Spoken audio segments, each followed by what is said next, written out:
Ah, there we go. It's crashing again. Oh, that's wonderful. Wonderful. Oh, well, just a second. I think I may eventually have to start the game once I switch with the transitions. Just give it a moment. We'll be right back. There we go. Okay. We have the game on. I still don't get how OBS can't handle a few games when it comes to transitions. Huh. Very, very weird. But regardless, hello everybody, good evening or good afternoon wherever you're at. So I'm Najumu here, and welcome back to Stories from Seoul, the Gundam. So, a little bit of a recap on what happened last time around. We managed to meet Hansen, who is one of the people who, one of the pilots of the, that were part of the Martian slash Earth colony war. And he's not a very pleasant person, to say the least. But after that, after meeting the entire crew, unfortunately, tragedy has struck. There has been a power malfunction that happened on the ship, and Cass got knocked out. So we did manage to eventually find a solution to get the power back, but we don't know what happened to Cass yet. And now we're going to have to investigate on who or what caused it with two, well, I wouldn't say the most friendliest people on board, and that's the aforementioned Hansen and Vanessa, the vice captain of the ship. But yeah, I guess we're gonna see where the story's going to go from here. Looking at the chat though, we have Rayquaza. Hello, good morning. I hope you're doing okay, buddy. Okie dokie. Let's continue, shall we? Okay, so let's look at the function and see what we're going to do. Head to the hangar when ready to depart. Okay, gotcha. Let's see. Can we actually talk to someone? Oh, we can talk to Captain Bartermuse. Yes, Lieutenant. Can I help you? You thought you'd known what you wanted to ask the captain, but in the moment, you find the words catch in your throat and you're suddenly unsure of yourself. A lot of questions and not a lot of time. Doesn't help that some of these questions are more dangerous than others. I have a mission to prepare, and you need to be boarding that armored frame with an Ensign Cruise soon. If you got something to say, I suggest you do so quickly. I don't have a lot of time to complete this mission plan, so I can't talk to you for long. Based on the captain's terse response, you decide you should focus on the one thing that's most important to you right now. Why was Ensign Cruise here? After a moment, your mind settles on what had been bothering you the most during the meeting. I was just wondering. I know Ensign Cruise is a part of the mission. That wasn't planned until the end of the meeting. What was he doing here? It's just, I'd have thought that would be obvious, Lieutenant. Much like yourself, Chief Engineer Cathy's and Lieutenant Lord Ensign Cruise was a part of a vital effort to reactivate the Gundog systems. At least that's how I understand events from Lieutenant Lord's report. You should have known. Is there something that I'm unaware of, Lieutenant? For a moment, you consider asking the captain exactly how it was that Vanessa had reported the event. But you notice her fingers beginning to drum on the control panel. Oh, no. No, Captain. In that case, I'm sure you understand both our respective responsibilities and will allow me to get on mine. Yes, Captain, of course. You turn away from the captain, but stop. Let's stop as she calls you back. Oh, Lieutenant? Yes, Captain? Good luck with the mission. Can we actually talk to her again? Yeah. Lieutenant Najumu, I cannot stress how little time I currently have to finish this mission plan. Oh, of course, Captain. Sorry. Now, you wouldn't mind? Okay. I guess we should be going to the hangar then. Hey, Lindsay, hello. Good evening. As the elevator doors open, you're immediately confronted by Vanessa standing in front of you, her arms crossed and her foot tapping impatiently. Ah, yeah. She's still quite the pleasant person, to say the least. Najumu. You sidestep her and make your way into the... My apologies, Lieutenant. Didn't realize I was needed so urgently. Well, I wouldn't go that far, Najumu. Your frustration with Vanessa had cooled over the past few hours, as you'd spent time with Dalton and had been carrying out duties that kept you well away from her. But back in her presence, you remembered how tense things had got between you on the bridge and over the radio. Lieutenant Lord, I've got a mission to be preparing for. Is there anything I can help you with right now, or can I get going? It's nothing much, Lieutenant. I just wanted to say that you did a good job on getting the gun dog operational again. Something about Vanessa's manner make you instantly uneasy. Considering how she behaved recently, praise was the last thing you'd expect. You'd expected. Yeah, well, I think so too. Thanks. Yeah, thanks. I did what I had to do. And for that, you received a much-deserved commendation on your record. Roll your eyes and begin to walk away again, unwilling to deal with whatever mind games Vanessa was attempting to play.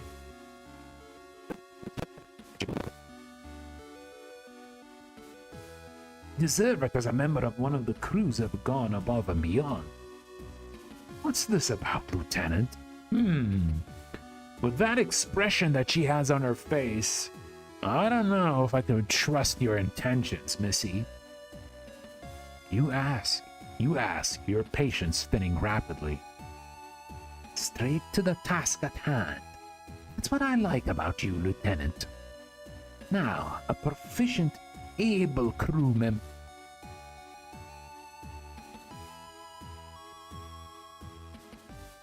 can carry out their affairs on the ship.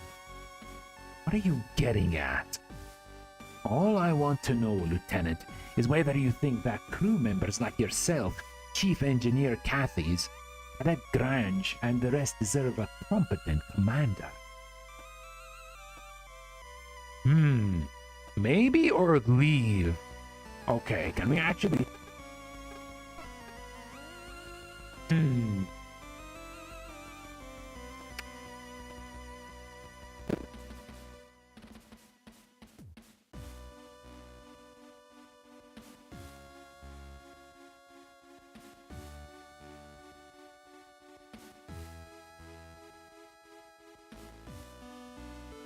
She's quite ambitious, but no, I'm gonna leave. Your recent discovery about the captain comes back to the front of your mind, but instead of answering,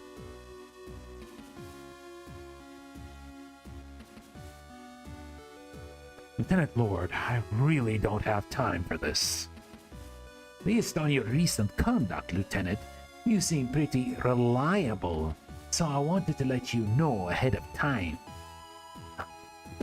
Close eye on this mission to see who's capable.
Yeah, I think we should be good now. Yeah, I don't know what's going on with this mic. It's been malfunctioning quite a bit, and I am not liking this. I may be forced to get another one if it keeps doing that, but thank you for telling me, Lindsay. I appreciate it.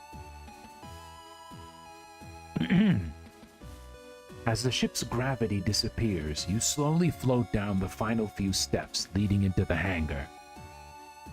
Once your almost weightless feet connect with the steel flooring of the catwalk, you kick it off and towards your guardrail, grabbing it before you float past and bringing yourself to a stop. Ahead of you are the typical sights of the hangar. But, for the first time since you boarded the Gundog, its expanse is filled with noise and motion, rather than the usual near silence and stillness. You see Dalton floating from one segment of the furthest armored frame to another, clearly in the process of carrying out its pre-flight checks. As he arrives at each new part, he opens an access panel, checks the hidden machinery and mechanisms underneath, and slams the panel closed, occasionally stopping to take one tool or another from his belt to apply adjustments to the frame's inner workings.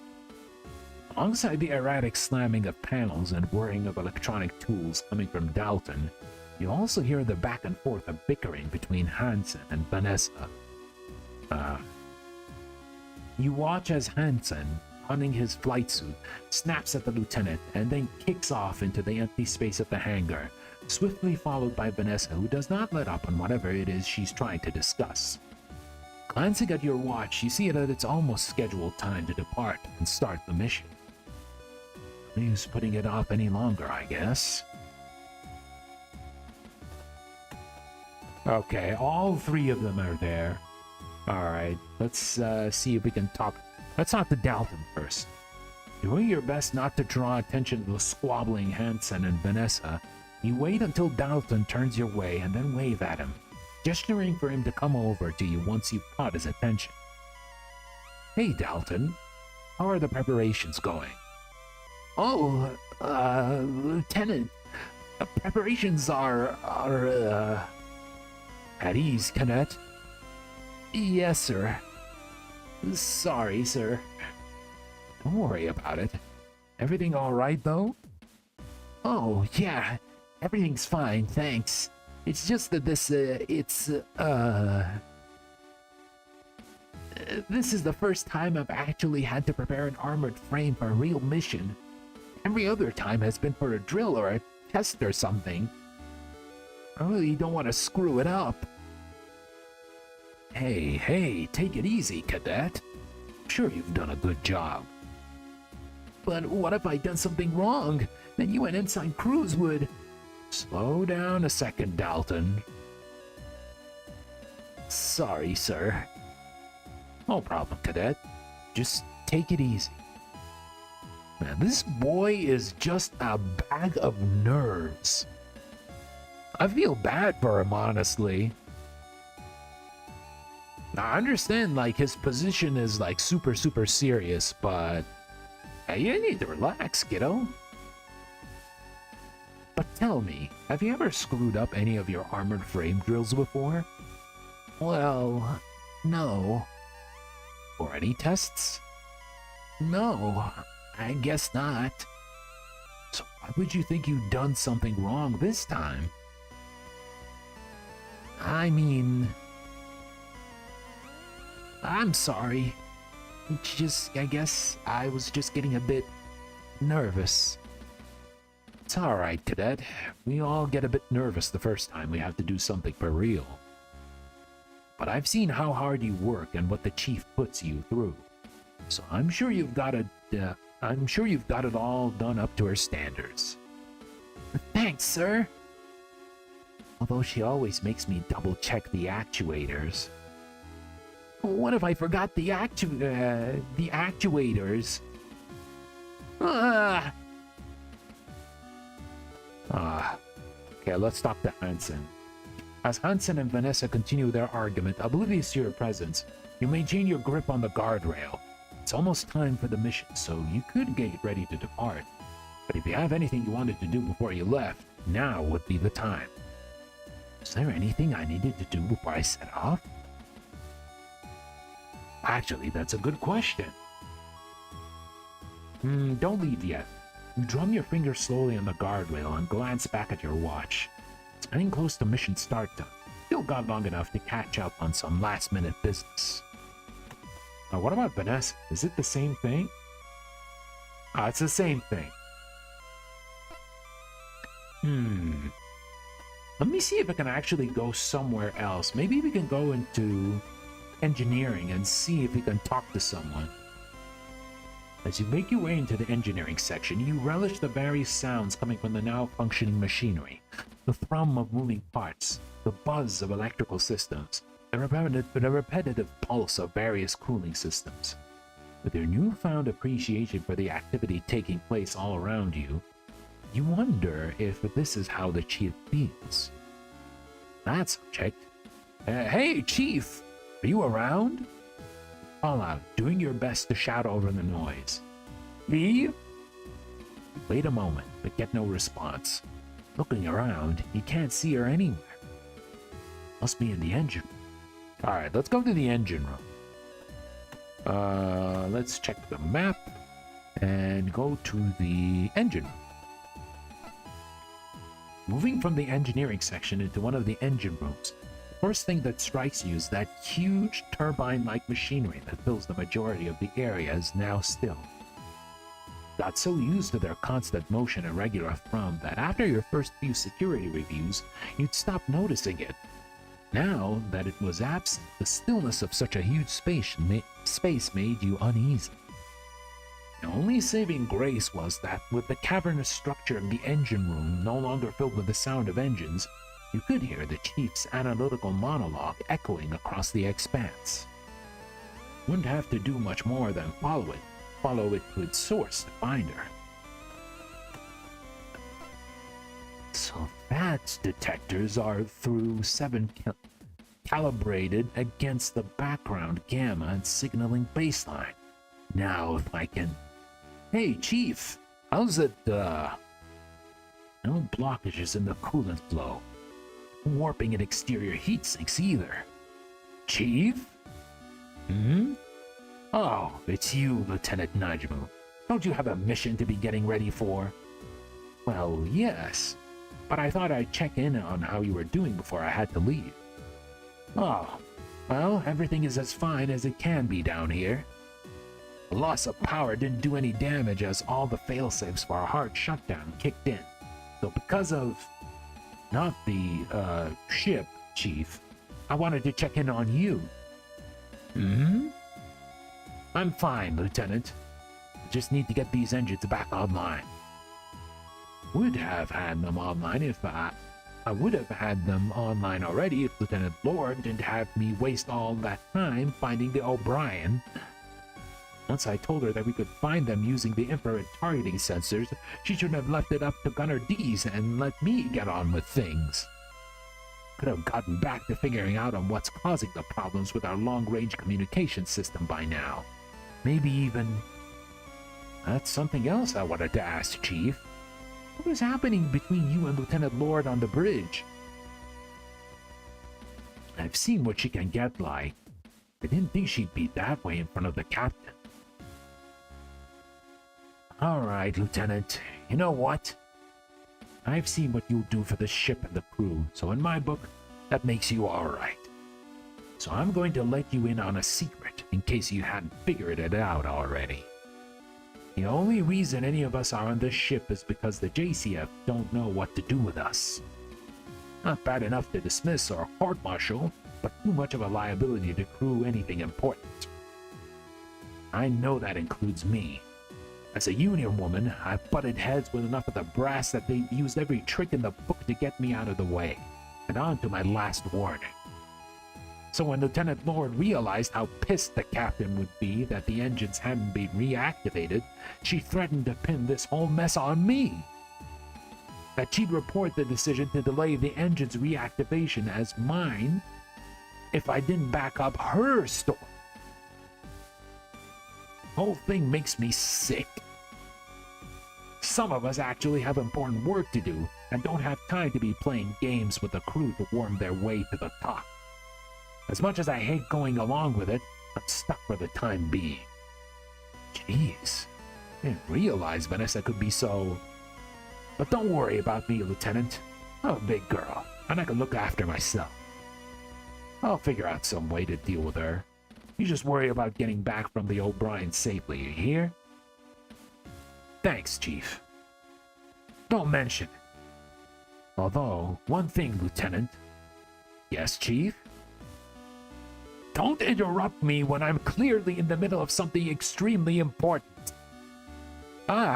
Yes, Chief. Now get out of here. Yes, Chief. Man, I would have gone so much louder if I didn't want to bother anyone in the house. I have to, like, you know, lower my voice a little bit so it wouldn't be too loud. And also, I don't want the mic to peak as well. I have to find a way to not let the mic, like, peak a lot. Yeah. But I think it's a good idea that we actually went around and talked to other people. I wonder if we can actually find Cass. Maybe she's in her room. Let's check.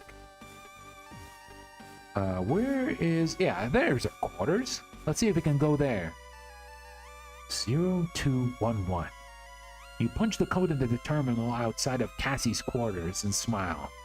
Definitely never forget your anniversary again after what you'd experienced today. As the door slides open, you call out before stepping in. Hey, Cassie! It's me! Once inside, you look around and see that Cassie is nowhere to be found. Oh no! Is she still in the sickbay?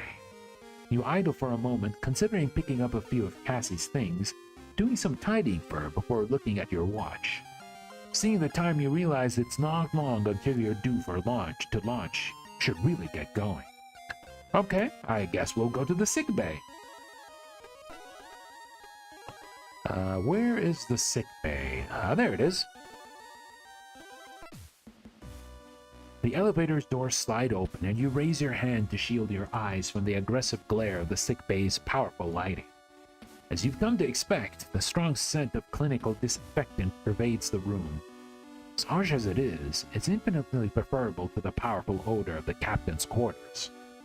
Scanning the room, you see that everything seems in order. The doctor sits at his desk, absorbed in his data pad, and all the medical supplies are carefully arranged in their cabinets, and the surgery wings continues to look immaculate.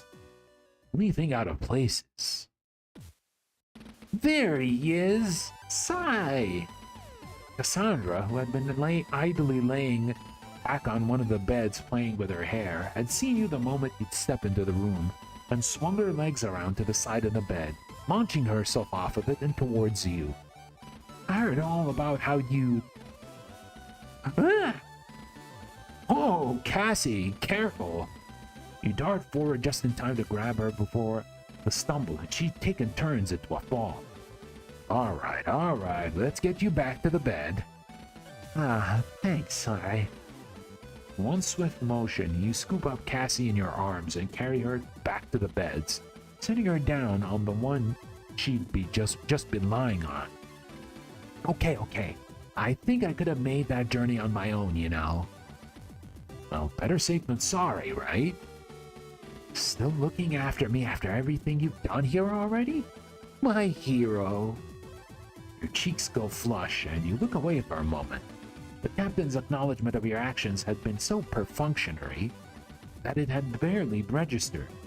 Cassie's wholehearted praise has you suddenly feeling sheepish. Oh, it wasn't a big deal. It was just what I had to do. Pretty sure anyone else would have done the same thing if they were in my position. And don't sell yourself short, Sai. It is a big deal. Saving an entire crew from a complete system failure with no chain of command isn't exactly something that we get trained for.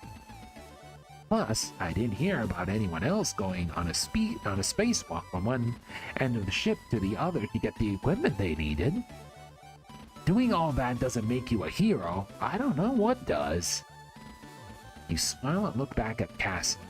Self-conscious as you feel being called a hero, our assessment of events isn't wrong. Thanks, Cassie. I'm pretty sure I should still be thanking you, Sai. I don't think Vanessa could have carried me down here like you did. You bite your tongue at Cassie's mention of Vanessa. I had a strong feeling that Vanessa wouldn't have even tried. You push the thought from your mind. You don't have much time with Cassie before your mission is due to begin. Last thing you want to be doing is thinking about Vanessa. Don't worry about it. How are you doing anyway? Oh, me?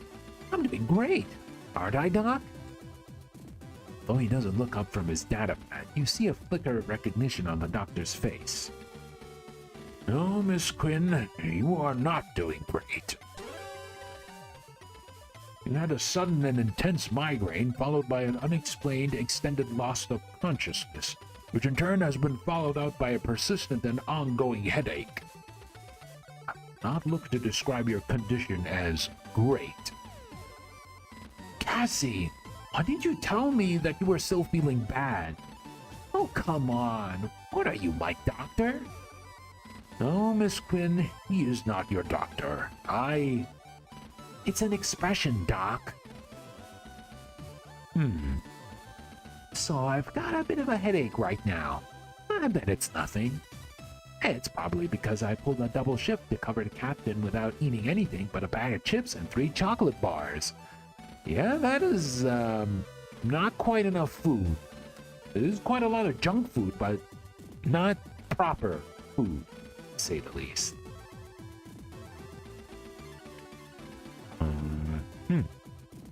"I see. Miss Quinn, you'd advised me you'd be sticking rigorously to the Nutri-Shake schedule I'd laid out for..." Okay, everyone. Jeez. I know, but here I am, hydrated and full of electrolytes on doctor's orders. I'm going to be fine. So, anyway, how are you doing, Sai? Are you able to finish your shift now that the gun dock's back up and running, and you made sure everything's okay?" "Well, actually, we've not been able to make contact with the O'Brien, so I've been ordered to head over there in an armored frame." "Oh no, honey, that seems really..." "With Hansen." "Oh, honey, I'm sorry. How are you feeling about it?" "I'll be honest, really not looking forward to it." Another deep sigh as various thoughts about the mission fill your mind. Not sure what's going to be worse. Being stuffed inside an AF with him for the flight over, having to work with him once we get on board the O'Brien. I'll be his superior officer whilst we're over there. I don't even want to think about how he'll take that. You taper off as you begin to mentally run through all the terrible outcomes you can imagine from such a situation. Hey, don't worry about it. As much as Hansen is, like he is, he's still a part of the JCF and one of our crewmates. He likes to throw his weight around where he can get away with it, but I don't think he'll do it on an important mission. I think he's a little too proud to ruin his reputation as an ace pilot starting a fight inside of his AF. Besides, once you're on the O'Brien, you can just get to work helping the other crew and ignore him. Well, that's the other thing. It looks like whatever happened to the gun dog has happened to the O'Brien. Since we've not been able to identify any activity coming from them, there's a good chance that their crew hasn't made it. Oh no! Yeah. Hey, come on.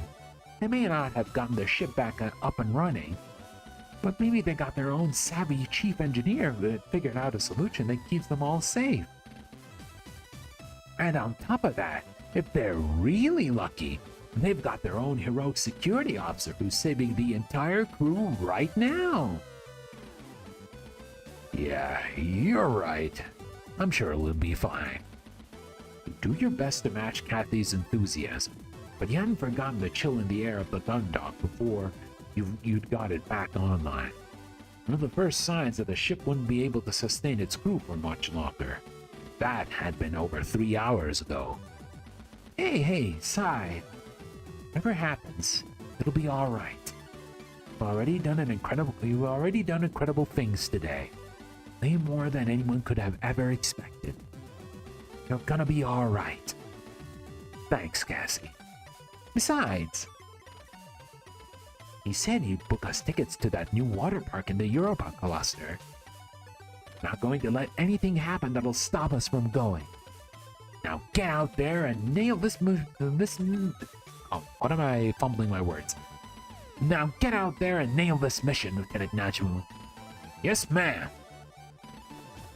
Let me talk to anyone. Let's talk to Dr. Rosario.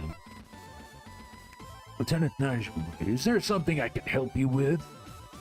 Oh, sorry, Doctor. I didn't realize you were still here. I'm not currently needed anywhere else, Lieutenant. Yeah, of course. As you're still here, I assume that you have a medical requirement. Oh, no, I was just going. Very good, Lieutenant. Alright, let's talk to Cassie again. Hey, what are you still doing here? Don't you have a daring rescue to pull off? Well, I just thought I'd check in one last time before I left. Make sure you're really okay. You sweetie. But I'm fine, really. Totally fine. Not fine. I am currently under supervision to assess the extent of and potential causes of any ailment that I may be suffering from. However, my condition is currently stable and does not appear to be life-threatening. Oh, although I can't think of something that could speed up my recovery. Oh yeah? What? It's nothing, actually. Don't worry about it. No, come on, tell me. No, really, it's fine. Don't worry about it.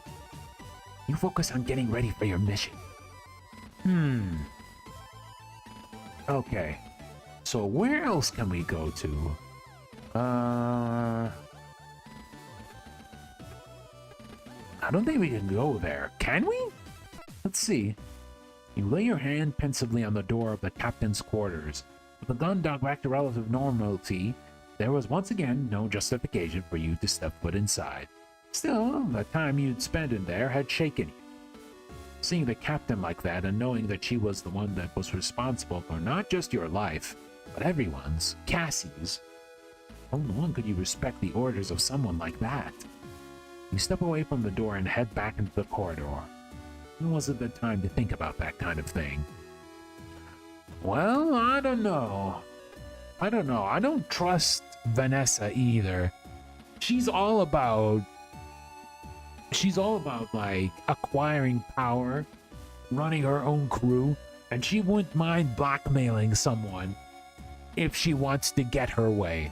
That is not a sign of a good future captain. 100%.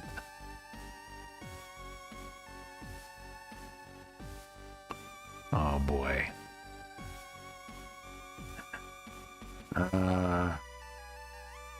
Account created February 3, 2025. Lily Robinson 01.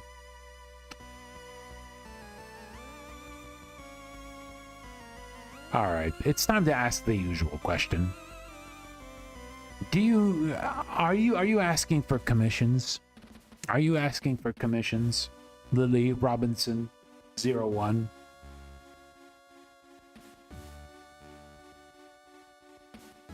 Let's try to get this over with, because you know, I've seen many of your like, and yeah.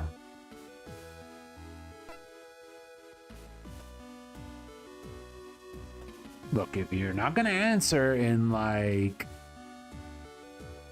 let's see, 1 minute. If you don't answer in 1 minute, you are gonna get the ban hammer.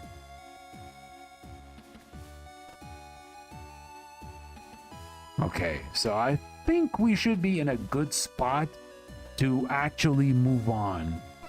Yeah, we did talk to Cassie, we did talk to the chief. Wait, we could probably talk to Deez as well. Hold on. Maybe we could talk to Deez. No, don't leave yet. Leave yet. I'm pretty sure he's there. Let's go to fire control. As the door to the fire control opens, you are met with the familiar sound of tinny music escaping from Dylan's oversized headphones, letting you know that the gunner is at his station. Looking around at all the illuminated screens and flashing readouts, it appears that everything here is back up and running as normal.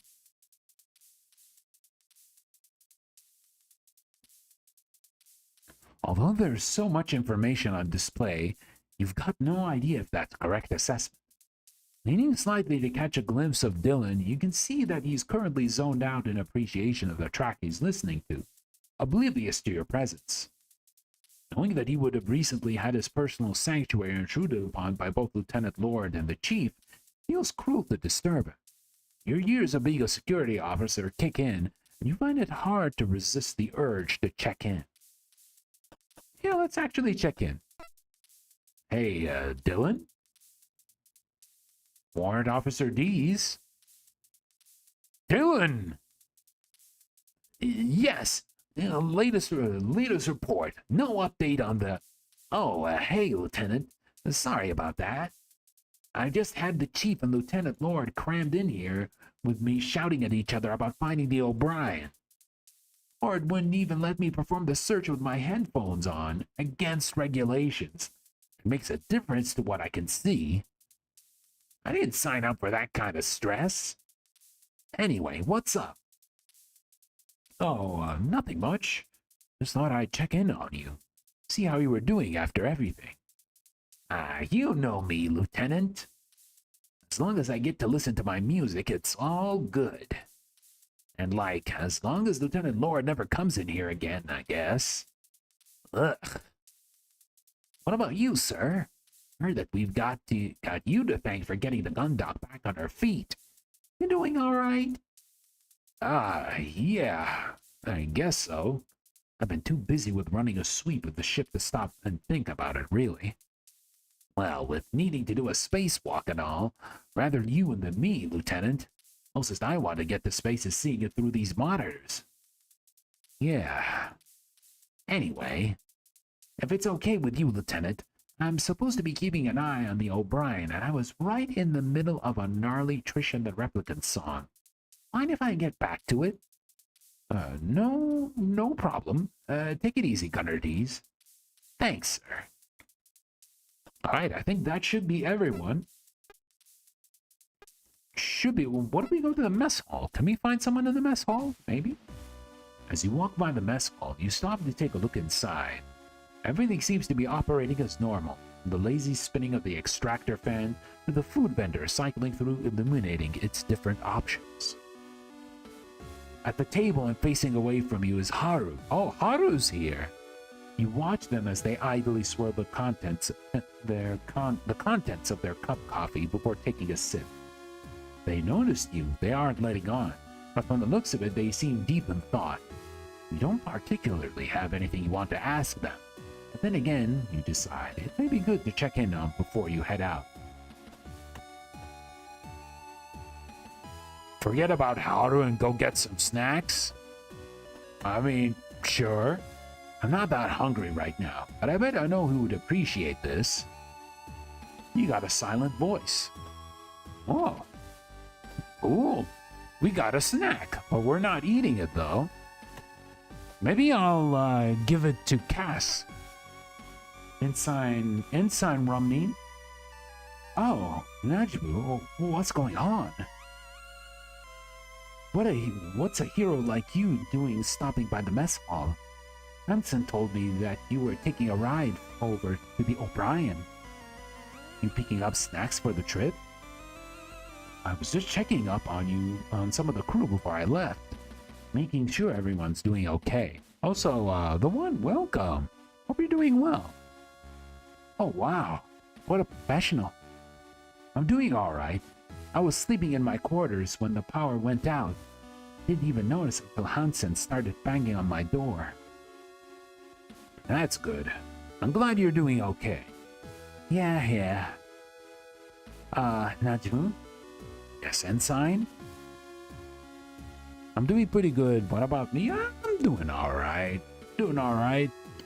Yeah, I'm just basically checking around the ship with the cast before I head out to the O'Brien and see what happened to their ship as well.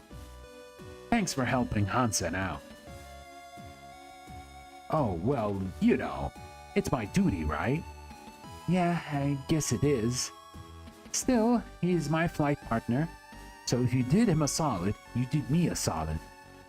Keep it up. Maybe you aren't the coward we think you are. Lighten up, Lieutenant. Peace. Alright, Ensign. If you're okay, I'll leave you to it. Don't be like that, Lieutenant. You just need to chill out. If you need any help with that, you can stop by my quarters at any time. Yeah, I think not. Let's go to the sickbay again. And item. Can we actually talk to Cass again? No, there's nothing new. Oh, although I can think of something that would speed my recovery. Yeah? Wait, can we actually... It's this? Oh, you mean something like this? That's exactly what I was thinking of! Look at that. Since I'm good at treatment, maybe I should consider a move to the medical corps? Now that I think about it, it might suit you. You always really liked that nurse uniform. But now that you've solved this medical emergency, you need to focus on getting ready for your mission. Get out there and nail it, Lieutenant Najumu. Yes, ma'am. Alright. Give Cassandra a chocolate bar. I got an achievement. Nice. Alright, now it's time to go for the mission. Alright, let's talk to Vanessa. Is there anything I needed to do before I set off? Depart. Although the prospect of the upcoming mission makes your stomach drop, you take a deep breath in, hold it deep briefly, and exhale slowly, calming yourself. Gathering up your resolve, you kick over to the storage lockers near the hangar entrance and move a flight suit from one, pulling it on your normal uniform. It had taken you much longer to get the suit on earlier. Thanks to that unwelcome refresher, you now slide it on relatively effortlessly. After closing the clasps on the last of the suit's seals, you take the helmet from the locker and tuck it under your arm, turning back to face the main hangar. Hansen and Vanessa's bickering doesn't seem like it will end anytime soon, so with a wary exhalation, you float forward, vault over to the guardrail, and kick it off, sending yourself toward Hansen's armored frame. Lieutenant Najumu reporting for duty. You announce loudly as you grab onto the shoulders of the armored frame. Stopping in the middle of what she was saying to Hansen, Vanessa turns to face you. She then pushes off the hangar ceiling and heads towards you, not waiting to arrive to begin her lecture. It's about time you arrived, Lieutenant. You're due to depart in a few minutes. What exactly do you think you're doing turning up this close to the mission start time? I'll remind you that I'm responsible for overseeing this assignment, so I won't have your lack of timekeeping impacting the outcome. Now Before she can get much further into her tirade, Vanessa is cut off by Hansen, who floats in between the two of you and into the open cockpit of the Juno. Ensign crews, ready for departure, he states lazily before disappearing into the armored frame, taking Vanessa's attention away from you and back towards him. And don't forget, Ensign, I'm counting on you. Vanessa calls into the cockpit. If Hansen answers, you don't hear it. Well then, Lieutenant, have you got everything you need for the mission? I don't see you carrying a PST or a guide from the Chief on removing the O'Brien's black box, didn't you? Hey, Lieutenant!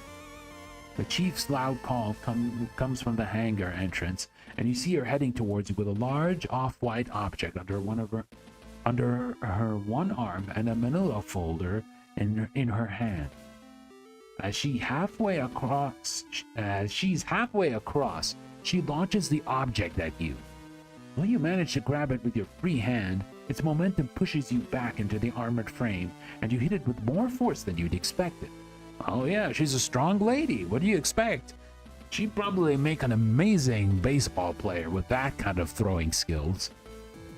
It takes you a second to recover, but once you do, You realize that the chiefs just pitched a briefcase-sized portable computer at the PST. You got a portable sub-terminal. By the time you're able to find its handle and get a grip on it, the chief arrives at the Juno and holds onto the machine. I had to grab the one you left in engineering. I've charted up, but these devices get pretty thirsty, so it took a while. Ahem. Here's instructions for removing a black box. The O'Brien's are swift like the gun dog, so there shouldn't be any difference in procedure as long as you follow this to the letter.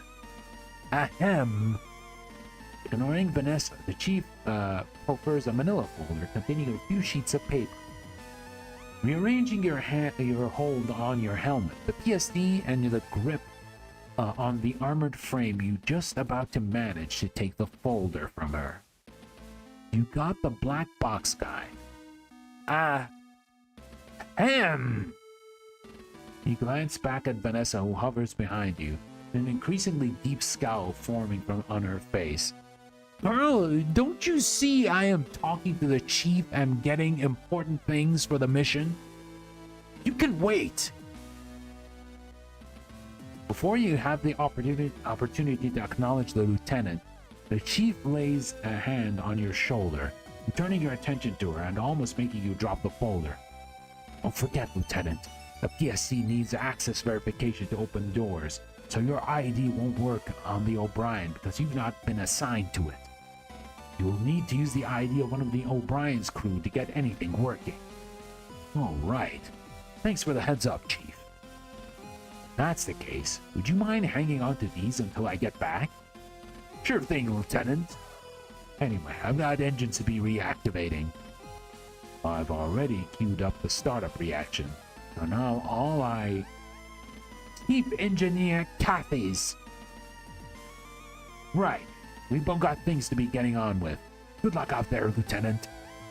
With a final pat on your shoulder, the chief launches herself off the armored frame and back towards the hangar entrance.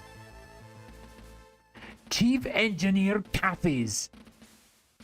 Vanessa yells while using you to pull herself forwards, her lower lip quivering with anger as she watches the chief pass over the guardrail and towards the stairwell leading out of the hangar. Though she remains silent, you can see the rage building in Vanessa, her slight frame seeming as if it could explode at any second. As subtly as possible, you attempt to make your way to the Juno's cockpit without attracting her attention. Already noticed that Dalton had disappeared from view. You hope to achieve the same thing before the lieutenant can direct her scorn at you. Unfortunately, as you lower yourself into the Juno's cockpit, the casing of the PST strikes the armored frame's surface, resulting in a loud clang that reverberates through the empty space of the hangar. Going somewhere, Lieutenant? Leave quickly or back away slowly.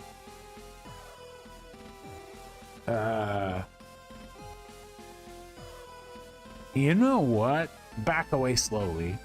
As Vanessa glares at you, waiting for your response, oh, damn, I skipped it. Instead of answering, you slowly and silently continue your way to the cockpit entrance. Once there, you turn and duck inside, quickly pulling the lever that closes the hatch behind you. Don't you dare ignore me, Lieutenant!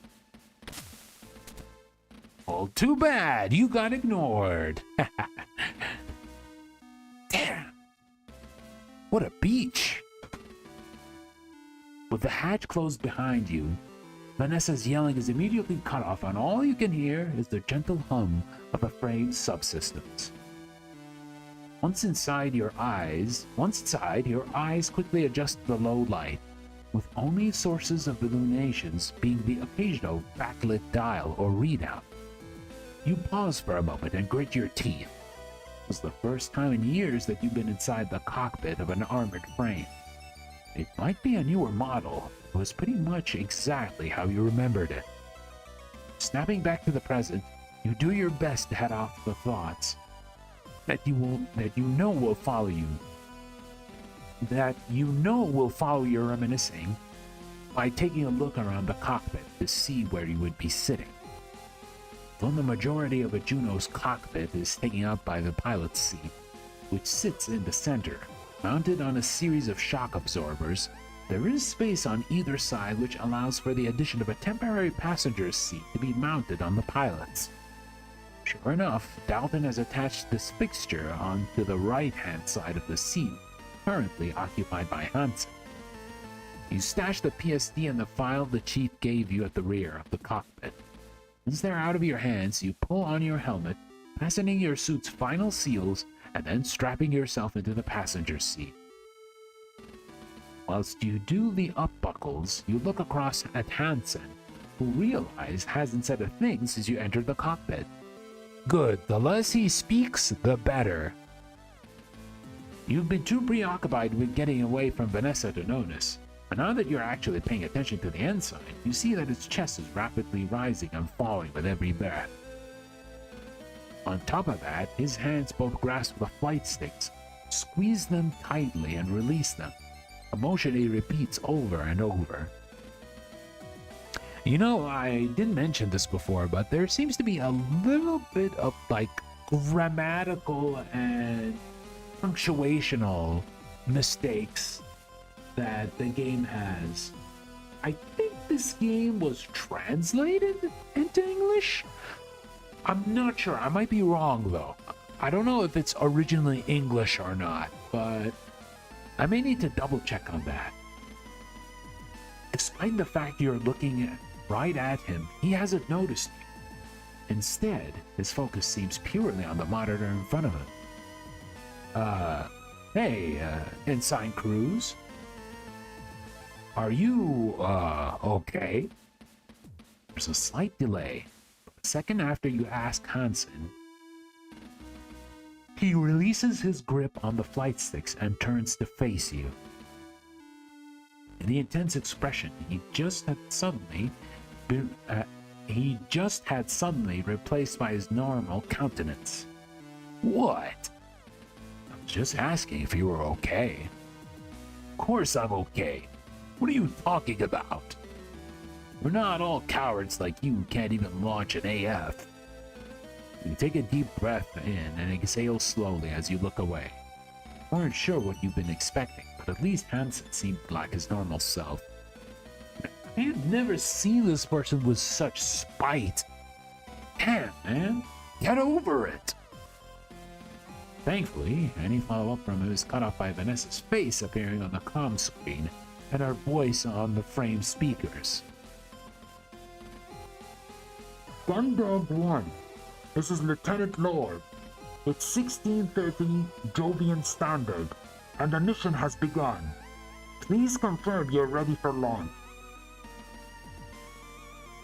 Copy that, Lieutenant Lord. This is Ensign Cruz in Gundog 1. All systems ready for launch and waiting for on authorization. Understood. Authority granted. Stand by whilst you're transported for takeoff. Although the Juno's monitors haven't turned on yet, you can tell that the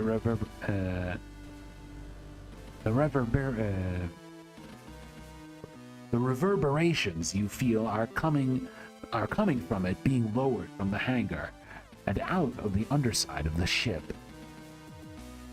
Activating all systems. Now. All at once, the monitors come to life, illuminating you and Hansen with their glow. Gundog 1, ready! Gundog 1, releasing restraints. Gundog 1, launching! Once the armored frame is free of its restraints, Hansen slams the flight sticks forward in unison, sending the Juno hurtling away from the Gundog and causing it to shake with the acceleration.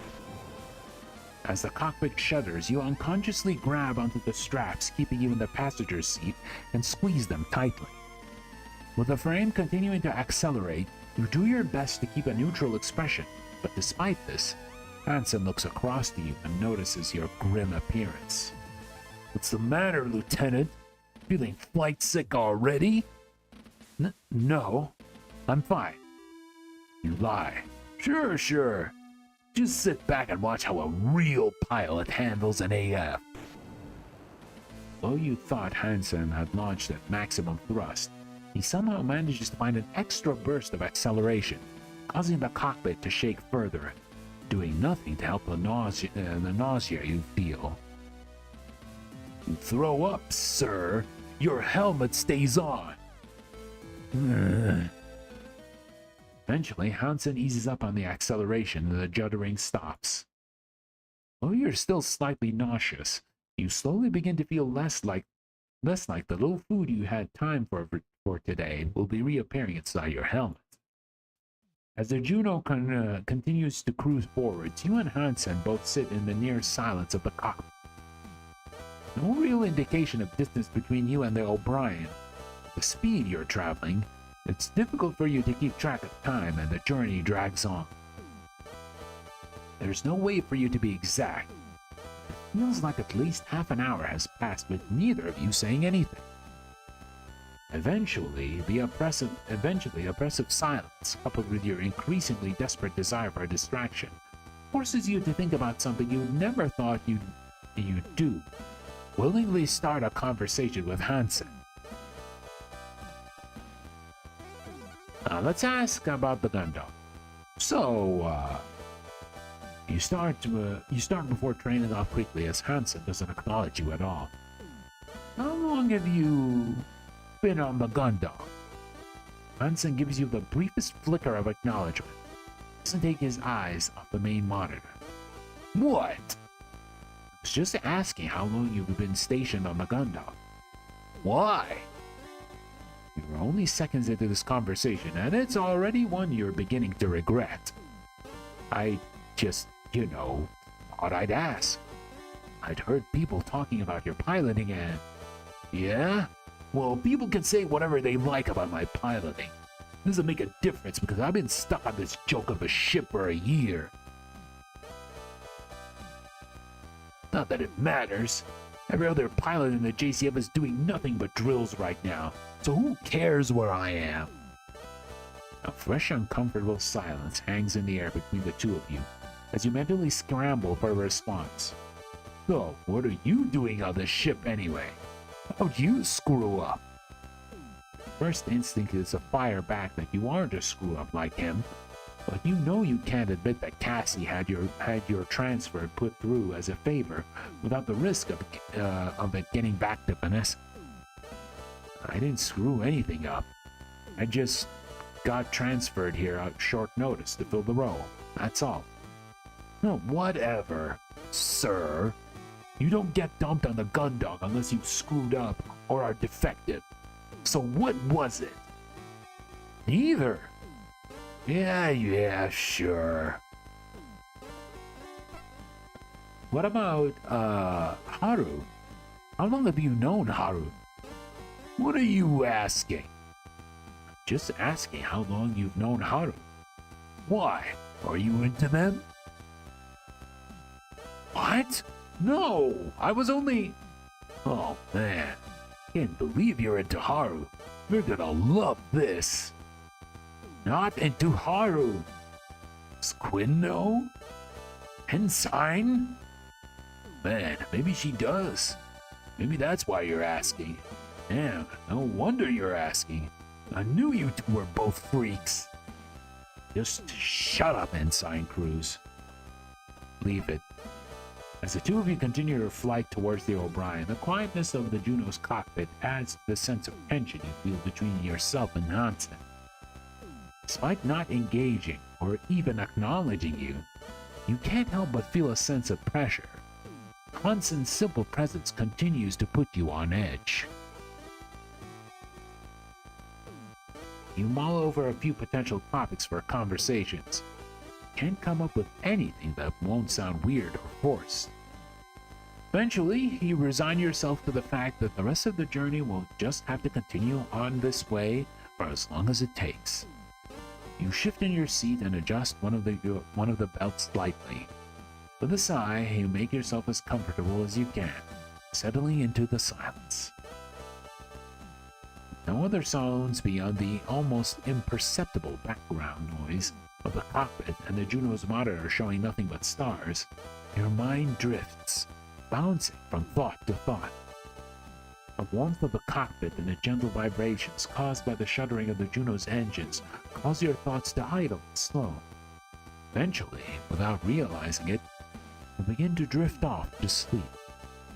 You're almost completely gone when both you and Hansen sit upright and fix your attention on the main monitor.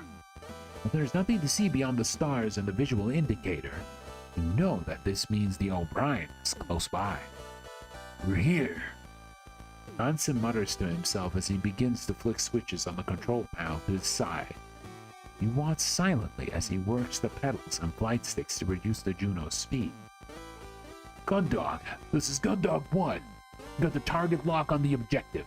I repeat, this is Gundog 1, and we got the target lock on the objective. Hansen scowls at the communication screen as if it returns nothing, but static and an indication that it hasn't picked up any incoming signal. He quickly resets the switches on the control panel before activating them again. I repeat, Gundog, this is Gundog 1. We got target lock on the objective. Do you read? Piece of junk! His foot strikes on the paneling underneath the main monitor, causing it to flicker momentarily, but doing nothing to help obtain a signal. With the O'Brien now visible on screen, he remains silent as Hansen continues to deactivate and reactivate the Juno's transmission system. Gundog, this is Gundog 1. We've got the target lock on the objective. I repeat, Gundog, this is Gundog 1. We've got target lock. Damn it! Where the hell are you? Hello? Hello? This time Hansen's fist strikes the main monitor. Thankfully for both of you, the reinforced glass of its screen remains undamaged. You move as far away from Hansen as the restraints of your temporary seat will allow. Always knew he was hot. That didn't make this any easier to deal with. Okay, let's see what options are we gonna go for.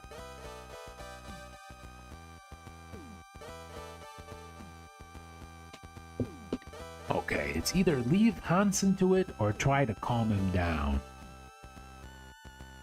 Let's save. You know, if he actually gets mad, he may ruin the ship. So, maybe calming him down would work. Maybe. Hansen continues to attempt re-establishing contact with the Gundog. Each time he does, his efforts are met with the same familiar static. Come on! What is wrong with this piece of crap? Gundog, come in! Ugh. Hey, come on, take it easy. You tell him, holding your hands up, palms forward in a placating gesture.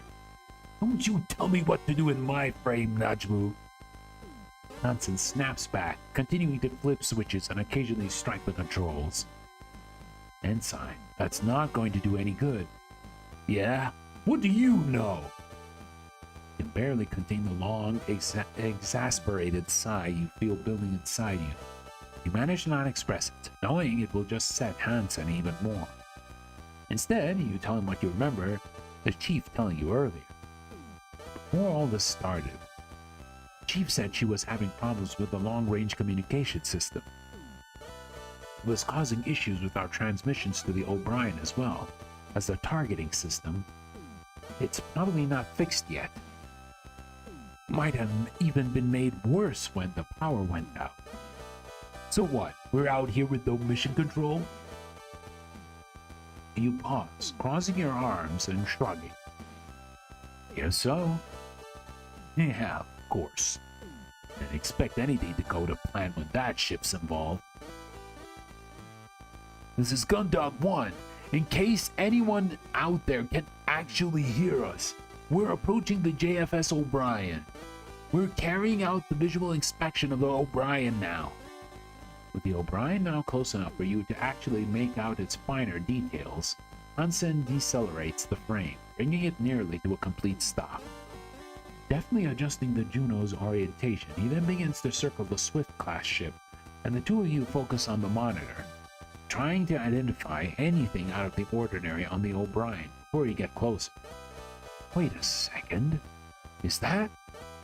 You point out to the O'Brien's main airlock, and Hansen quickly sets a camera to zoom in on it. Wide open. Looks like someone tried the same stunt as you. No, that's not it. I closed the secondary airlock door behind me. Both of those are open, which means the ship must be completely depressurized. Yeah, this happened when the power was off. None of the emergency bulkheads would have been able to close. The two of you sit in silence, both considering what you had just found. The same thing had happened to the O'Brien as the Gundog. Someone had opened both airlocks. No breathable air was left on the ship would have been sucked out into space. Still got a mission to do. Come on! You nod silently in agreement as Hansen, apparently sobered up by that realization, moves the armored frame towards the airlock. This isn't necessarily the end, you think. If some of the crews were lucky, they might have been able to get their spacesuits on before they ran out of air. They'd be running low on oxygen by now, but... This is the Gundog 1, docking with the O'Brien. Oh shoot, what happened to the resolution? Oh no. Wait, let me fix that. Yeah, there we go. Weird. I just clicked on the window and it did that kind of thing. Alright, it's fine. Now, only meters away from the other ship, Hansen brings down the Juno to a complete stop with a surprising amount of delicacy as it reaches out with one arm, grabbing hold of a protrusion from the ship and anchoring itself. Alright, let's go. In a well-practiced motion, Hansen releases himself from the seat's harness, moves forwards, and grabs the lever to open the cockpit's hatch. As soon as it's opened, you feel the rush of the cockpit's air escaping. Meanwhile, Hansen pulls himself out and steps into the airlock. Having a slightly harder time with the straps on your harness, it takes you a few moments longer to release yourself. Once free, you gather up the PSD and the instructions the chief have given you before making your own way out on the Juno. The two of you tentatively make your way from the airlock itself through the room beyond. Though nothing is obviously broken or wrong, the fact you're standing in an area identical to the one on the Gundog but open to space and completely uninhabitable sends a shiver down your spine.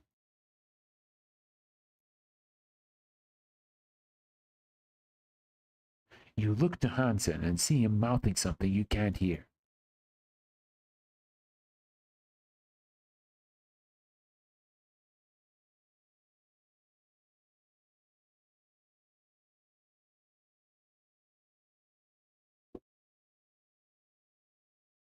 You continue to stand there in confusion as Hansen wordlessly gestures at you until he looks exasperated. It takes you a moment, but you realize what's going on and reach up to the radio on your chest panel, clicking the switch that activates it. It's about time you figured that out, sir. Hansen's voice crackles over your helmet speaker. Unlike the Juno, where the cockpit was pressurized so it could hear each other, you now find yourself standing in a complete vacuum where no sound can travel. So, what's the plan? You turn to survey the empty void of the airlock.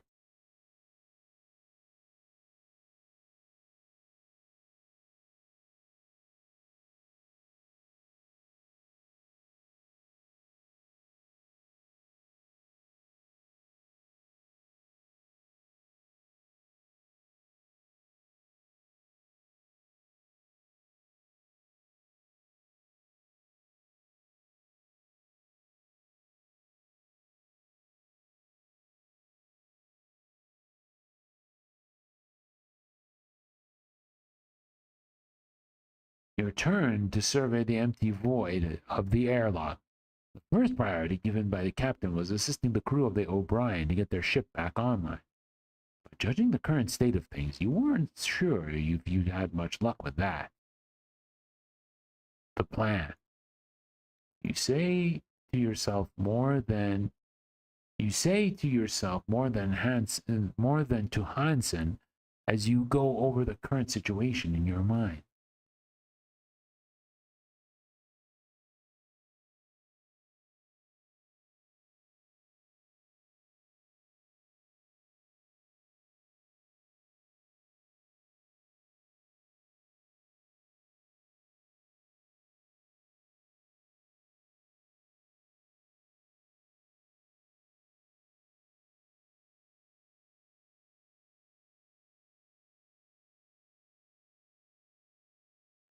That's right, Lieutenant. The plan. Right now you've got rank, so without Lord screeching down our comms line, this is on you. Unless you're afraid after a trip down memory lane and want to sit in the Juno's cockpit whilst I do everything. A mix of shame and anger swells inside you as you bite your tongue to not snap at Hansen for the first thing that comes to mind. Stow it, Ensign. Despite the way he said it, he wasn't wrong. Nothing coming from the Gundam, you were now the highest ranking officer involved with this mission. Alright, the first priority is to assist the crew. Doesn't look like anyone's going to be in this part of the ship, but we still need to try.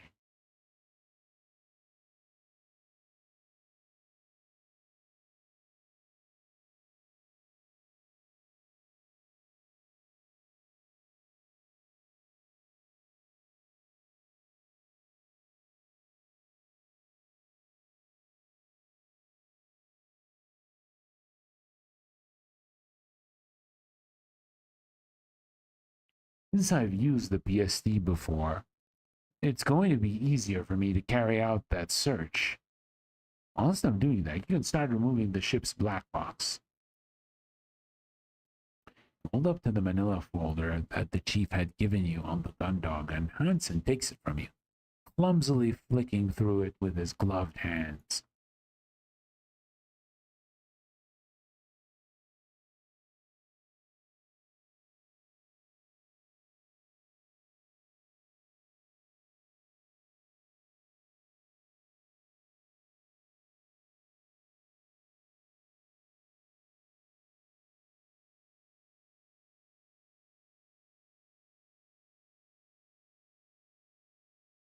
On the bridge, huh? How are we going to get up there? Same way I did with the Gundog. Come on. You turn around and head into its ship, eventually arriving at the central hub.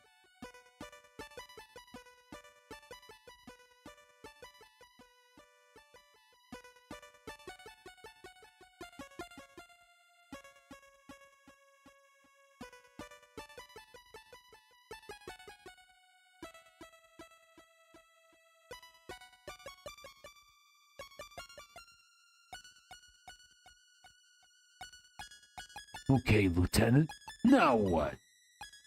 As you walk past Townsend to where the maintenance hatch is located next to the elevators, you take the opportunity to quickly switch your radio off. Tell Townsend exactly what he can do next, then switch it back on. What's next, Ensign, is this.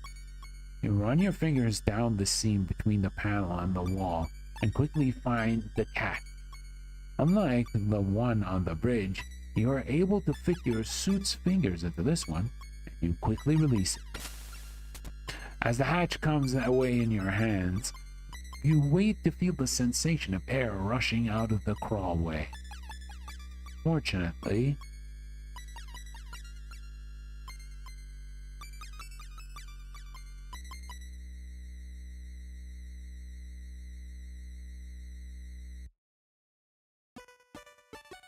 as the hatch comes away in your hands, you wait to feel the sensation of air rushing out the crawlway.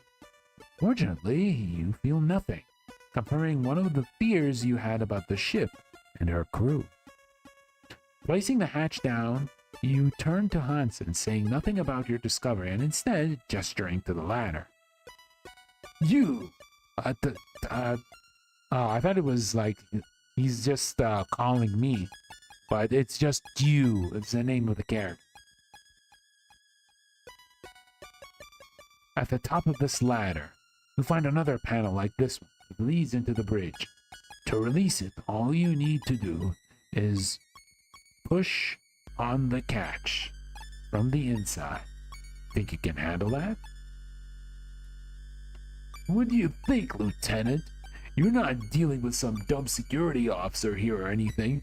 Let a pilot show how it's done. With a swagger that's only exaggerated by the bulk of his suit, Hansen strides past you, steps into the access tunnel, and heads up the ladder. You take the opportunity to turn your radio off again and tell him what you really think about pilots. Once you're done, you switch it back on in case he sends any transmissions. Now that you sent him to work, it's up to you to try to find any survivors on the O'Brien's crew and use their help to get the ship back online. You look around the empty central hub, the same silence that previously filled the gun dog, now filling your helmet. After a moment of contemplation, you head towards the first place you think it may be fruitful to explore. Oh. Let's check the function. Find survivors. Find a key card. Obtain access codes. Find the captain. Ooh, that's quite a lot of stuff. Out of order. Ooh, okay. So we gotta do it manually. Go your entire career with never seeing the insides of one of these things, and then suddenly, you spend your entire day climbing up and down them. The panel was still attached though, which means no one's come down from the bridge. Not this way, at least. Looks like these are out of action, just like when the gun dog's power was off. Means the only way to the bridge or sickbay is through the maintenance crawlway.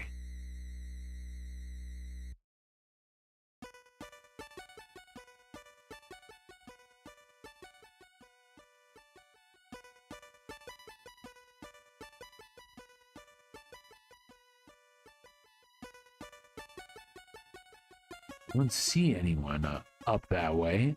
Then again, with this whole area depressurized.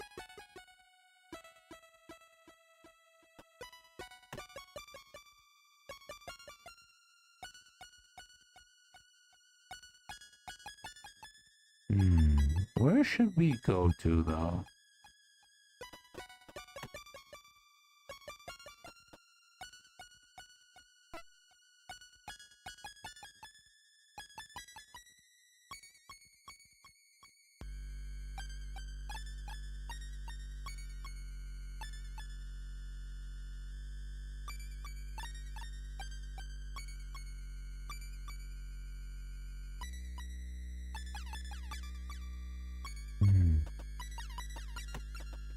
Let's go to the thoroughfare.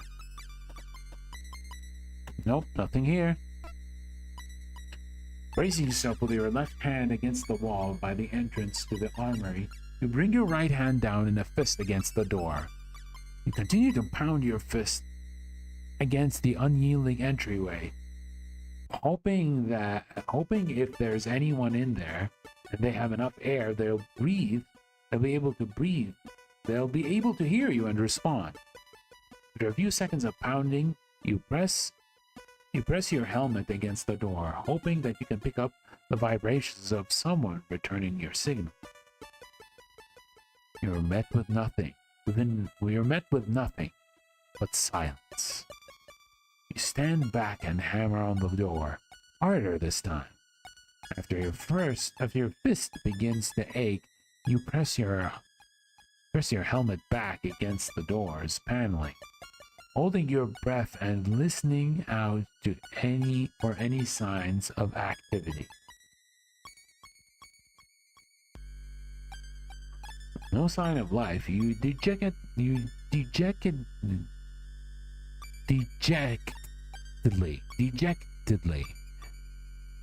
step back, giving the door one final slam with your fist and cursing in silence.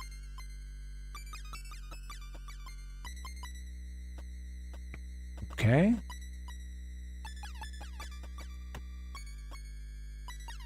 Yeah, let's check engineering. Just like you had seen on the Gundong a few hours earlier, where the aft thoroughfare should transition into the engineering department. Instead, all you see is a gigantic blast door. From experience, crawling underneath one of these knew that there was no way you could ever hope of moving it manually. On top of that, there was no point in attempting to open it. Before you had the emergency access codes. With the battery power and the door to open, you probably shut yourself in engineering with no way of getting back out. For that though, I need a key card belonging to one of the crew. If it was you, you have no hope of even opening it.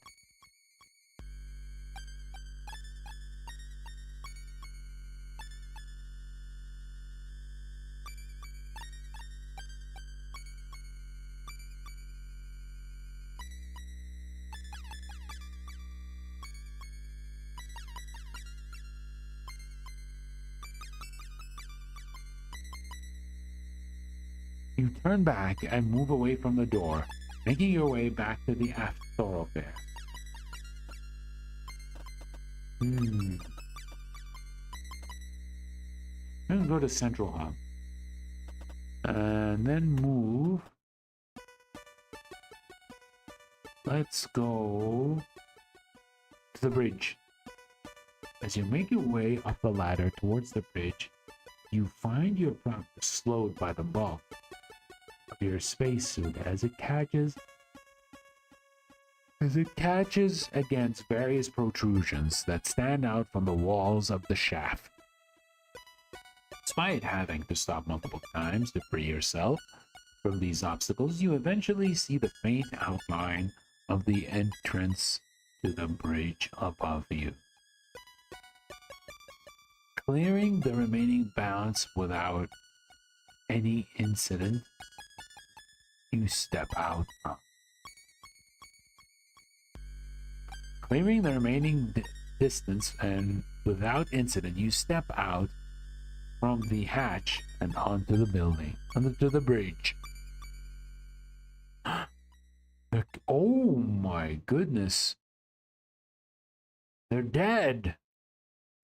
You'd have been carrying a feeling of apprehension up the maintenance crawlway, as you hadn't been able to get the lack of any signs of depressurization out of your head. So you knew what was probably waiting for you, unless the crew had been extremely lucky. Fortunately, it looked like they had not. At the station on the left, you see the slumped figure of a young man. From his uniform and general appearance, you recognize him as Lieutenant Bashir, the officer that Cassie had been speaking to moments before the power went out.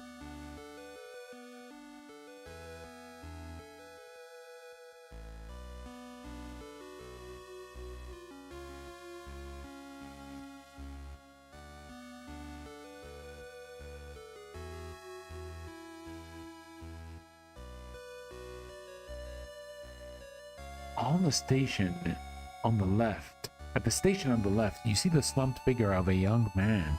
From his uniform and general appearance, you recognize him as Lieutenant Bashir, the officer that Cassie has been speaking to moments before the power went out on the Gundog. Unlike when he had appeared on one of the Gundog's view screens, the man you saw now had clearly suffered what looks like either a small explosion or massive electrical shock.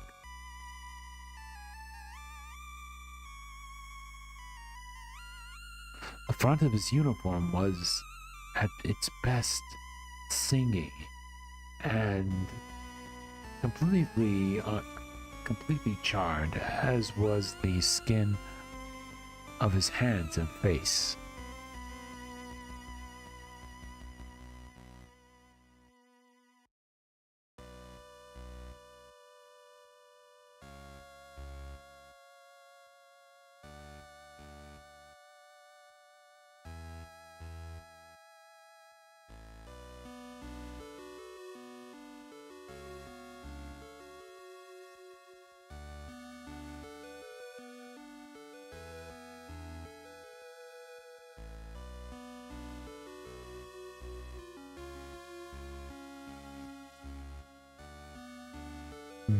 Let's see. You grimace at the thought of what could have happened as you turn your attention to the captain's chair. There, slouching to the right, was the ship's captain, a rictus smile on his face, having seemingly suffered a similar fate. It seemed pretty obvious what had happened to these two, but the question remained, how?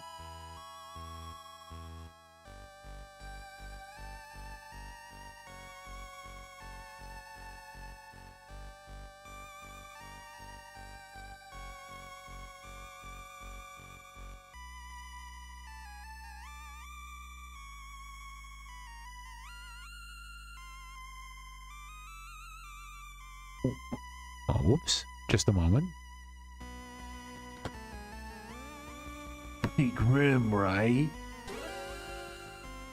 You almost fall backwards in surprise as Hansen's voice sounds suddenly from your helmet speakers, and he appears on the far side of the bridge, having emerged from underneath the control station on the right. They're still speaking on phones? Okay. Gotta have the phone sound effect. Easy, Lieutenant. It's just me. What? Never see what a fried human looks like? Take a deep breath and exhale. Catching the breath that Hansen had just scared you out of. Damn it, Cruz. What the hell you were doing hiding underneath there?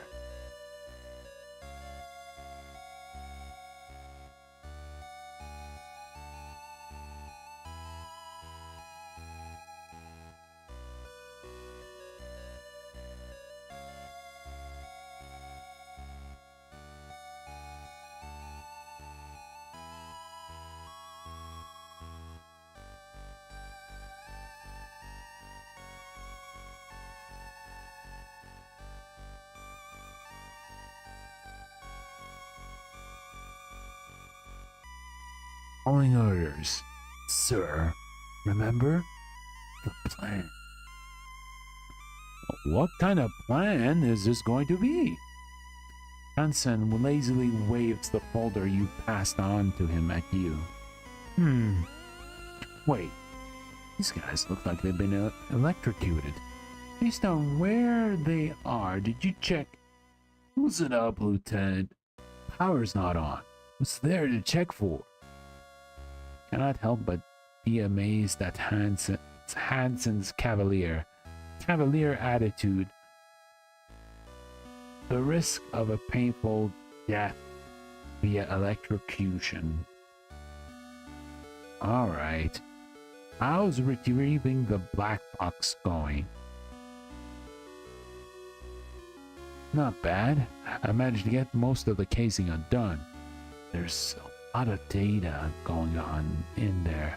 The suit doesn't make it easy.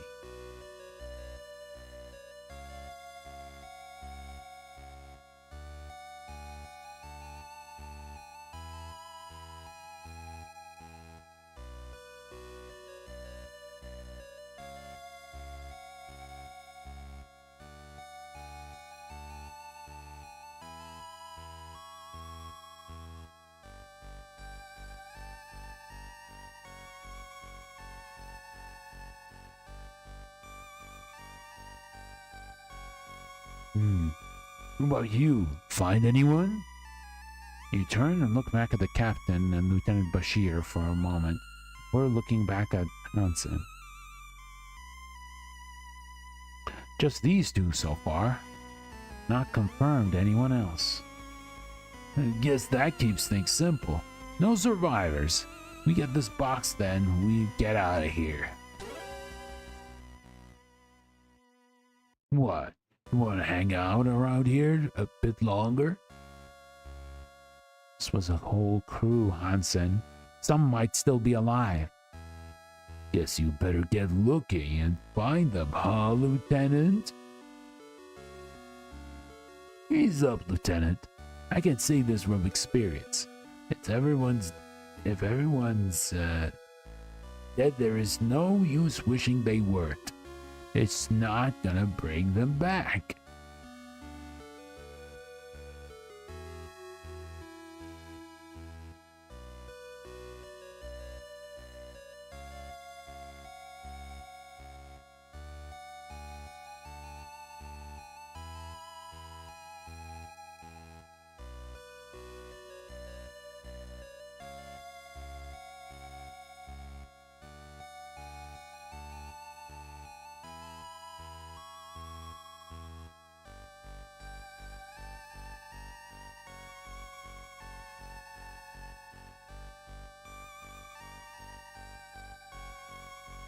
But if you're gonna find them, you should get moving.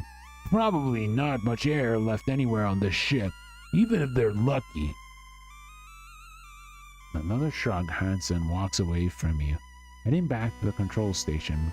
He was hidden under when you... that doesn't make any sense. He was hidden under when you entered. I guess that makes sense. With another shrug, Hansen walks away from you, heading back to the control station.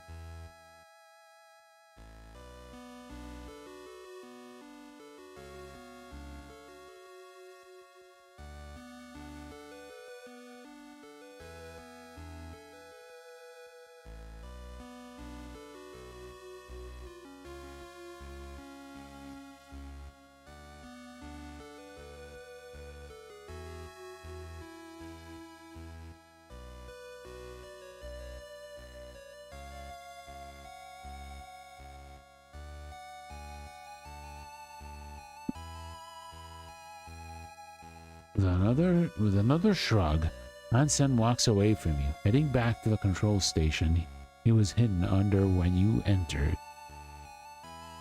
Let me know when we're leaving, though. Alright, Lieutenant? Oh, hey, stranger, how you doing? Welcome.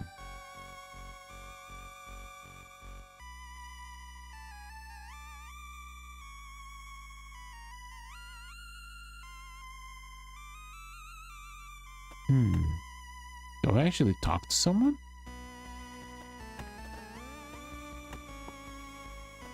Oh, that's when I talk to Hansen. I look towards Hansen, who remains mostly out of sight, hidden by the bulk of the workstation. I spent a few seconds thinking about asking him if he needs any help or asking how things are going. But after considering the likely responses you'd get to those questions, decide against it. Probably better just to leave him be. Yeah, everything's good. Everything's good. Good to hear everything's good for you, too. About this. You knew that you needed to find a keyboard belonging to a member of O'Brien's crew to explore the ship further. Ideally, this card would belong to either the captain or someone from operations, as this would give you access to the central computer. You gingerly move towards the lieutenant, and, doing your best, as gently as possible,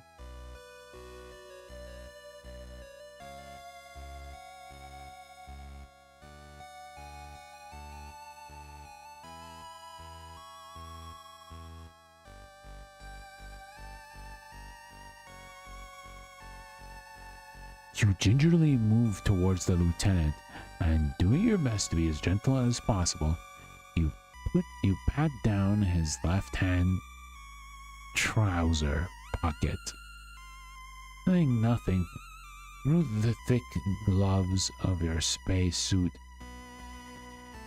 you head to the other side of his chair before repeating the same action on his right pocket. This time you feel something. The sense of unease. You attempt to remove the contents of his pocket while trying to not disturb the body much.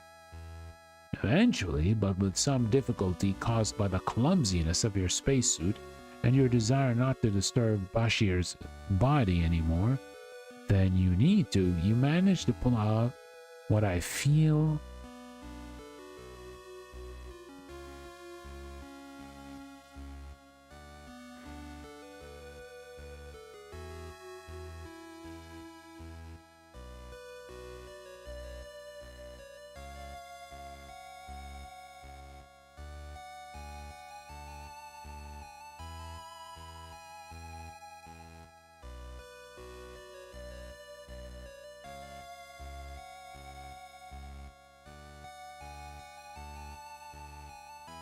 eventually, but with some difficulty caused by the clumsiness of your spacesuit and your desire not to disturb Bashir's body anymore than you need to, you manage to pull out what feels like it could be his keycard.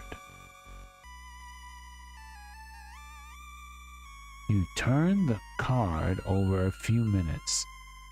It's definitely the lieutenant's keycard, but it looks like it's been half melted. Not only is it wrapped out of shape, but the plastic coating is blistered with the magnetic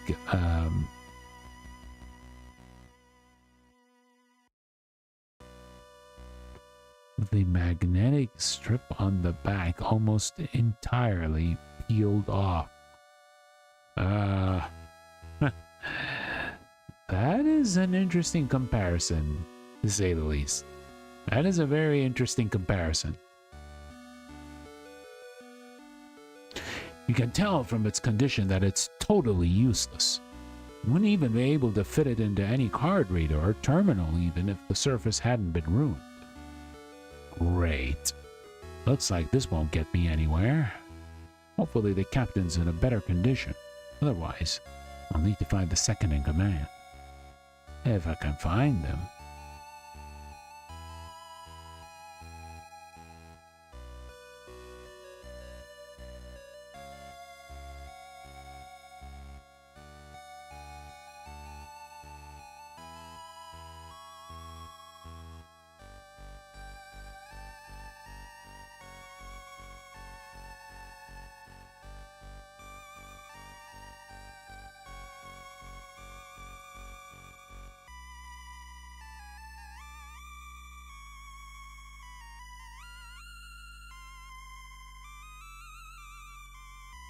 Can't find them. There's nothing we can do for the O'Brien. Although you made it for this far, you knew that in order to have any chance of exploring the O'Brien further, let alone accessing the central computer, you'd need a keycard that belonged to one of its crew. Knowing that, Lieutenant Bashir's card had been destroyed, left the captain's card as your best bet. You walk around to the front of the captain's chair. You shudder. The shock that must have killed him and left his hands clasping the arm rests like talons. His face gaunt and his eyes wide open, together with how the corners of his mouth had drawn back as far as they would into a horrendous grin. The whole expression was unnerving, as if he'd been killed by some fatal but hilarious joke. You know what you need to do, and although it's a practical necessity,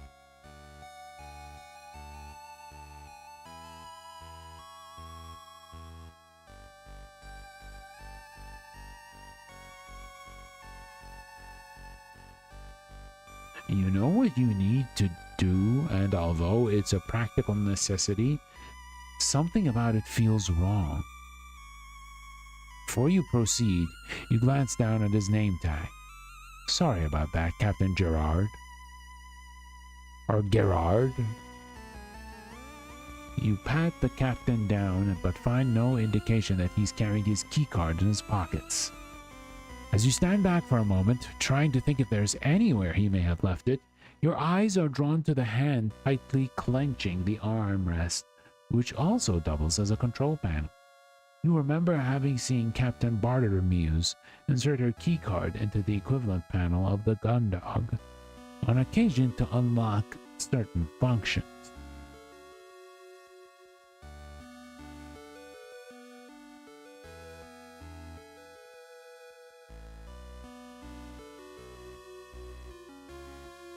The only issue with that was Captain Gerard's death grip was covering the slot for the keyboard. With a knot in your stomach, you lay your hand on the captain's. A shiver runs down your spine. You're just starting to squeeze your fingers underneath his palm and start pulling them when, as you low down, you notice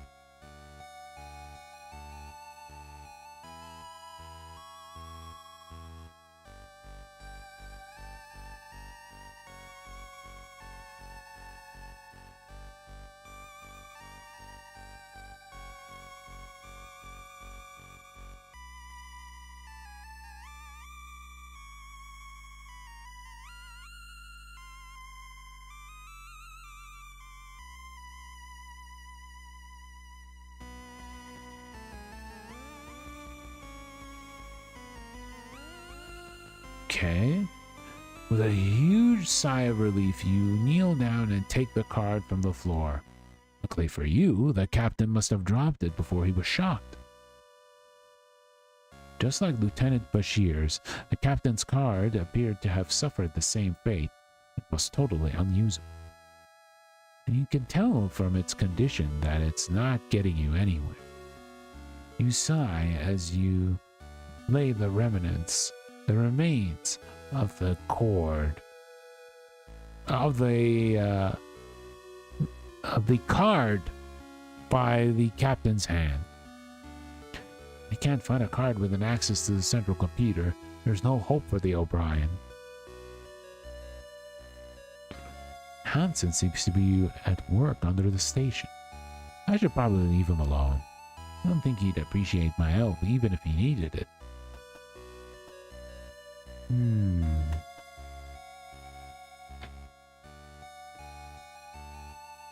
You circle the captain's chair, looking for anything that could tell you what had gone when you lost contact. Instead, all you see is the stiff body of the ship's captain slumped to the side, his hands tightly gripping the armrests. Yeah, I think we read that though. Rest in peace, Captain Gerard.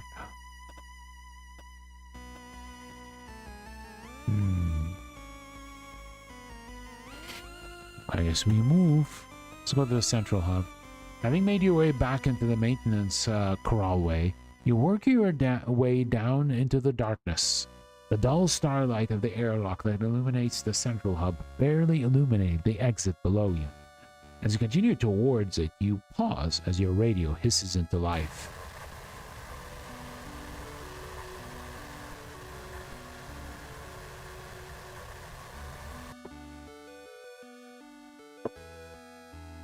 Hello? Hansen?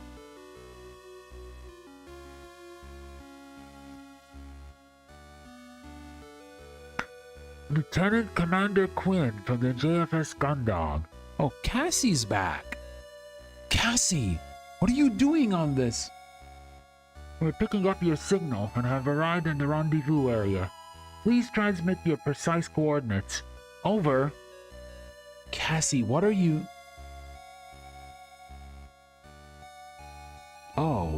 Oh, that's an old message.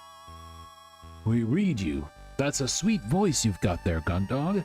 I'm transmitting the coordinates and mission update files now. It's good to finally... What? This is from when?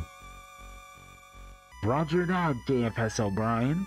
This is Lieutenant Commander Quinn from the JFS Gundog.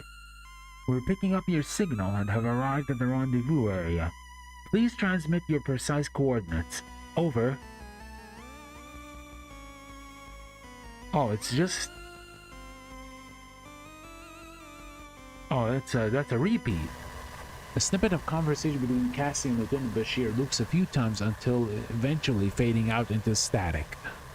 There's a little explanation as why the transmission started. It ends. Would be transmitting that recording.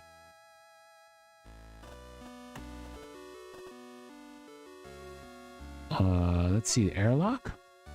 You stop by as you enter the room just before the airlock, where you'd been so used to the large main shutter and its warnings on the Gundog. Here on the O'Brien was nothing but a vast corridor into space. Being able to see the stars like this from this position didn't help but feel uncomfortable.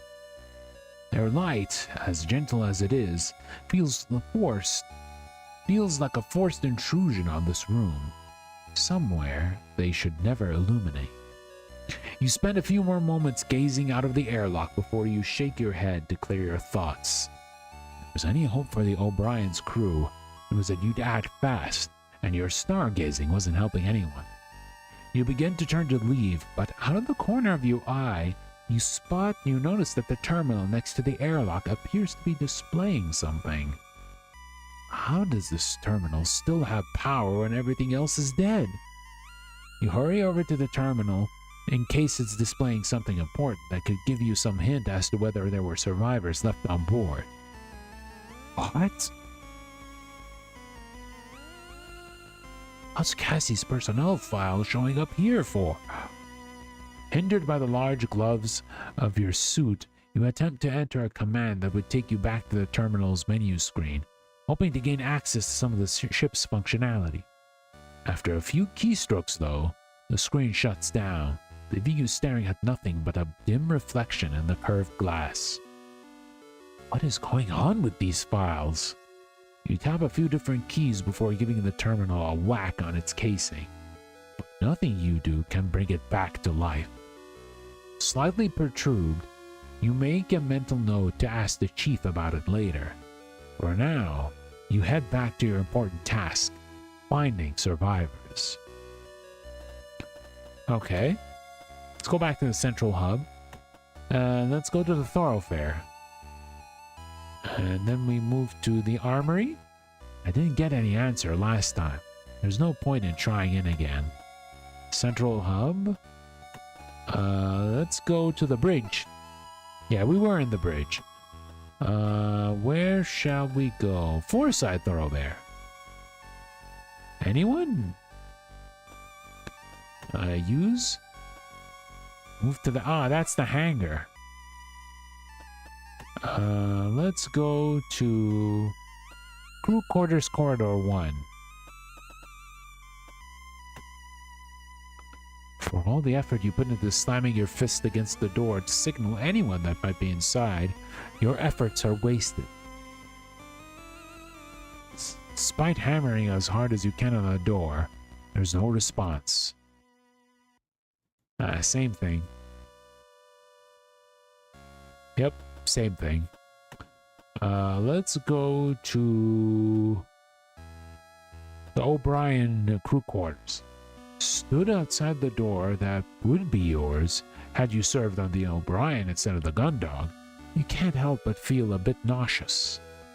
The familiarity of the door, the corridor, the thoroughfare, it all forces you to think about how close the Gundog came to being out here before the O'Brien. You push through that thought from your mind. As close as it was to happening, it didn't. You were here, now, not whoever lived behind that door.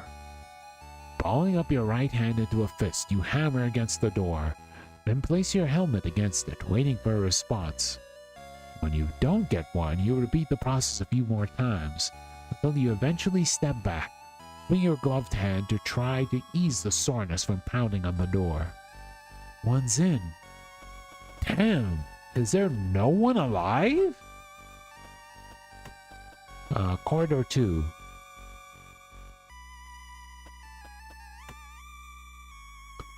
Nope.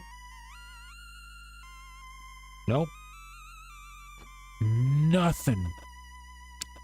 Yeah, I guess we can go to Captain's quarters. Let's check that out. You have reached the Captain's quarters at the end of the corridor and see the same Jovian insignia as the one Captain Bartolomew's door. Below, it is a nameplate which proudly presents the O'Brien's captain's full name, Paul Henry Gerard.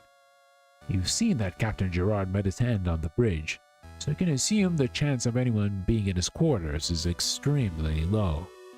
Still, you think, there is the potential that there might be something in there that could help explain what happened. If we're lucky, he might even have the latest access codes printed out. Not getting in there right now. Maybe when I found a key card. Still, nothing for me to do here at the moment. Okay. Let's check fire control. You exhale slowly as you look at the door to the O'Brien's fire control. On the gun dog, Dylan had his music to keep him preoccupied.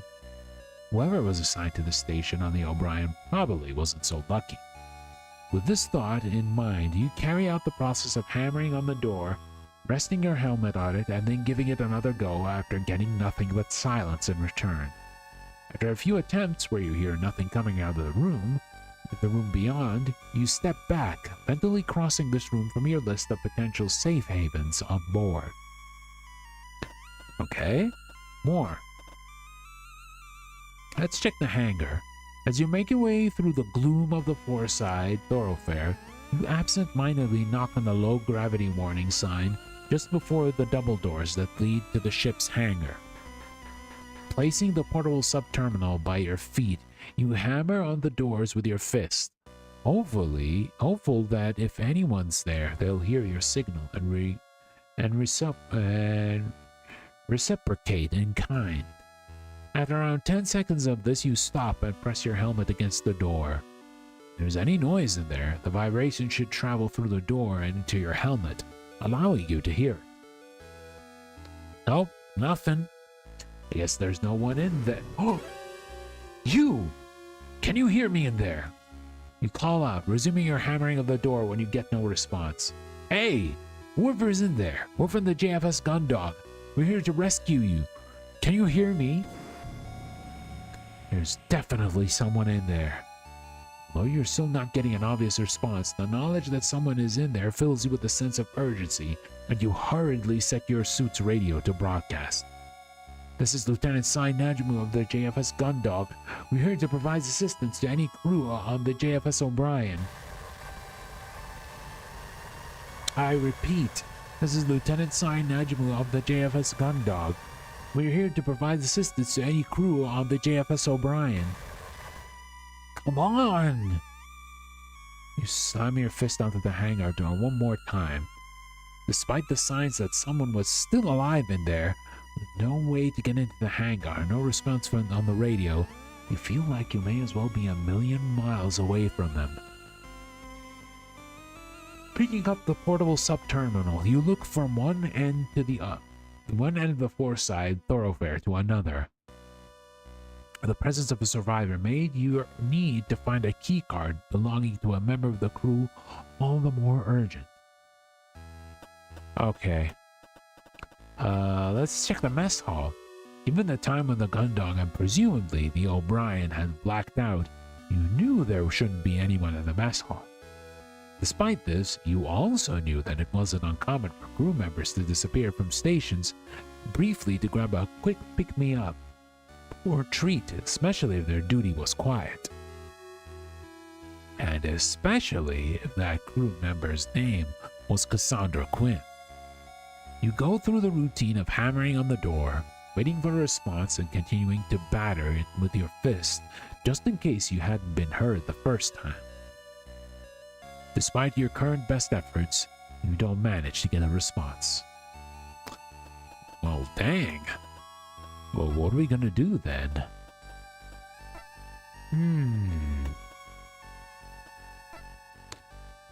Surely we can get something from those two.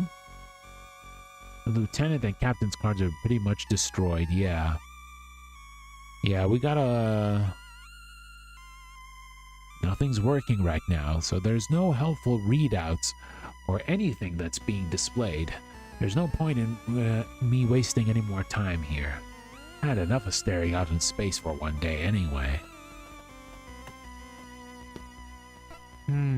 We need to find those cards, though. What about the sickbay? You reach into the maintenance crawlway and grab a rung on the ladder. Stepping forward, you place your feet onto another rung that you can barely see, and then, instead of following Hansen up, you start moving downwards. As you descend the crawlway eventually becomes dark. The only indication you're given that you've reached the bottom is when you bring your foot down and you unexpectedly stomp on a floor panel. Now at the bottom of the shaft, you grope around in the darkness, looking for the catch that will release the panel by the elevator into the sickbay. After a few minutes of sliding palms around blindly, your suit's gloves catches on something. You investigate with your fingertips to confirm it's what you're looking for, or releasing it, grabbing the panel as it falls away and placing it to the side as you step through into the sickbay. Oh no, the doctor! With no rush of air to indicate that you depressurized the room, you were almost entirely certain you knew what to expect. What did you find goes beyond that. Behind the desk set to meet those who enter the sickbay, you see the crumpled form of someone wearing a white coat, much like Dr. Rosarium's. You quickly make your way over to them, but as you do, stop momentarily as you feel something crunching underneath your boots. Looking around, you can see that the doctor is surrounded by broken glass. Taking stock of the room, you realize that the cabinets at the far end of the sickbay are all still locked, but the glass panels have been shattered and their contents scattered. Instead of trying to puzzle out what has happened, you turn your attention back to the doctor, kneeling down by them and gently turning them over. You're faced with a woman who seems to be in her mid-50s, her sandy hair done up in a loose bun with errant strands tucked behind her ears. You notice that two of the lenses set in her round wire-framed spectacles, one is cracked and the frames sit askew on her face. Although her pale blue eyes are wide open and staring at you, they don't move, and she does not blink. Her skin is pallid, matching the cool blue of her eyes, striking red of her lipstick standing out in a dramatic contrast. You stay holding the doctor for a moment before gently laying her down, and with as much delicacy as you can, bandaged in your bulky spacesuit, you close her eyes. As you stand up, you exhale deeply. Unlike the crew on the bridge, the doctor didn't appear to have suffered any burns or shocks. If you had to guess, it seemed that something had struck her, though you had no idea whether it was that or the lack of atmosphere that had been responsible for her death. That's 3 confirmed lost, then. You mutter to yourself, stepping away from the doctor, more glass crunching underneath your soles.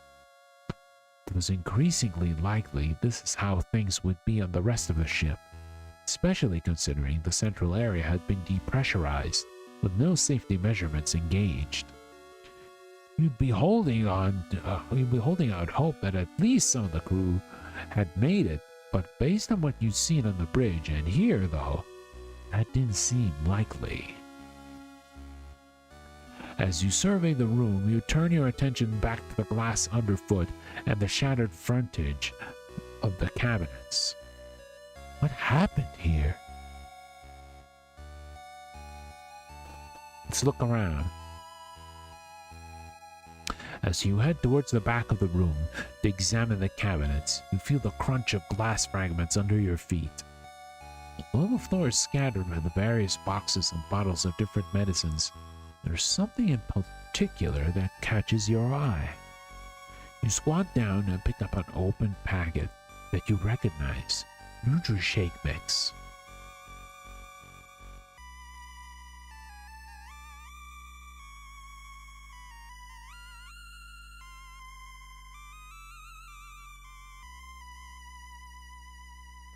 As you turn the pouch over in your hands and look inside you find it's completely empty of the powder that it should contain. Placing it back on the floor, you look around and realize, whilst all the boxes of medication are still sealed, the packets you can see torn open are all Nutri-Shake packets. Someone really do all this for Nutri-Shakes? The ship's doctor. I don't see any obvious wounds like the bridge crew. What exactly happened down here? All vacant. Could whoever have done this been for treatment? You stand over the doctor, aware of what you need to do, not finding the concept altogether pleasant. The bridge crew card had half melted. If the doctor's within the same condition, you'd need to hope you'd find someone else whose card you can use. Sorry about this, doctor. Squatting beside her, you pat the doctor down. Unlike Dr. Rosarium, who wears his on a lanyard around his neck, you don't see this doctor's key card anywhere. Although the thickness of your spacesuit gloves make the task difficult, you do your best to be respectful. Eventually, you reach the doctor's waist and feel a protrusion from her side. Opening her white coat, you see an internal pocket, and after a moment spent of trying to fit your gloved hands inside, you manage to grab a hold of something and pull it out. You got the doctor's keycard. Okay, we got a keycard. Nice. Now we can access the areas that we couldn't access before. Unlike the bridge screw, this card was in perfect condition. You stand up and read the name of the card. Dr. Esri de Boer. You unclasp a pouch on the side of your suit, deposit the card, and then close it again. Doctor won't have any clearance to let me access the central computer. But maybe this will let me find someone who does. Thank you for your help, Dr. de Boer. Just sorry we didn't get here sooner. Okay, I'm gonna have to go to the restroom. I'll be right back, and then we're gonna continue, okay? I'll be right back.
Okay, I'm back. Alright, so our next objective is to go to... Oh yeah, we can't use this. Is to go to the hangar, I believe. Let's go to the Forsyth Thoroughfare. Oops. Let's go to the hangar, right? With Dr. de Boer's keycard, I'll be able to access the hangar. Whoa, there's a chance that whoever is in there may not be in a spacesuit yet. If I open these doors now, I risk pulling them out in the vacuum. There may be something I've missed that could let me get the access codes more safely. I'll keep exploring. It's really tempted to just charge in there and grab them. I should really do it if there's no other option. I'll have this sorted out soon, whoever you are. Alright, maybe we can move to... Oops. Fire control. There's no response. Hopefully that means it's empty.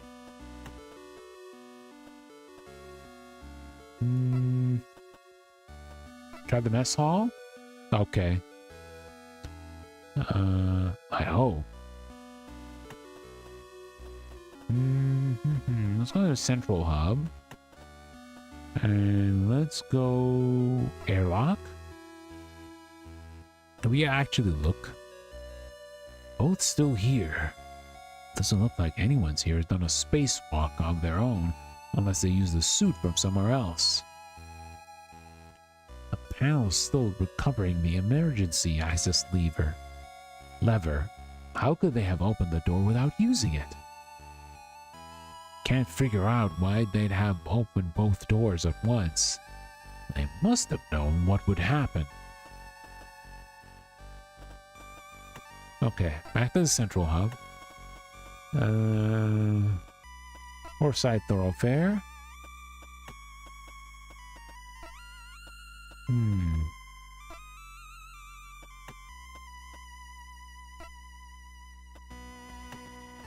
Let's go to engineering. There's no sense in me trying to get through without the emergency access codes to reactivate the central computer. I'd just get stuck. Armory? Nope. Back to the central hub.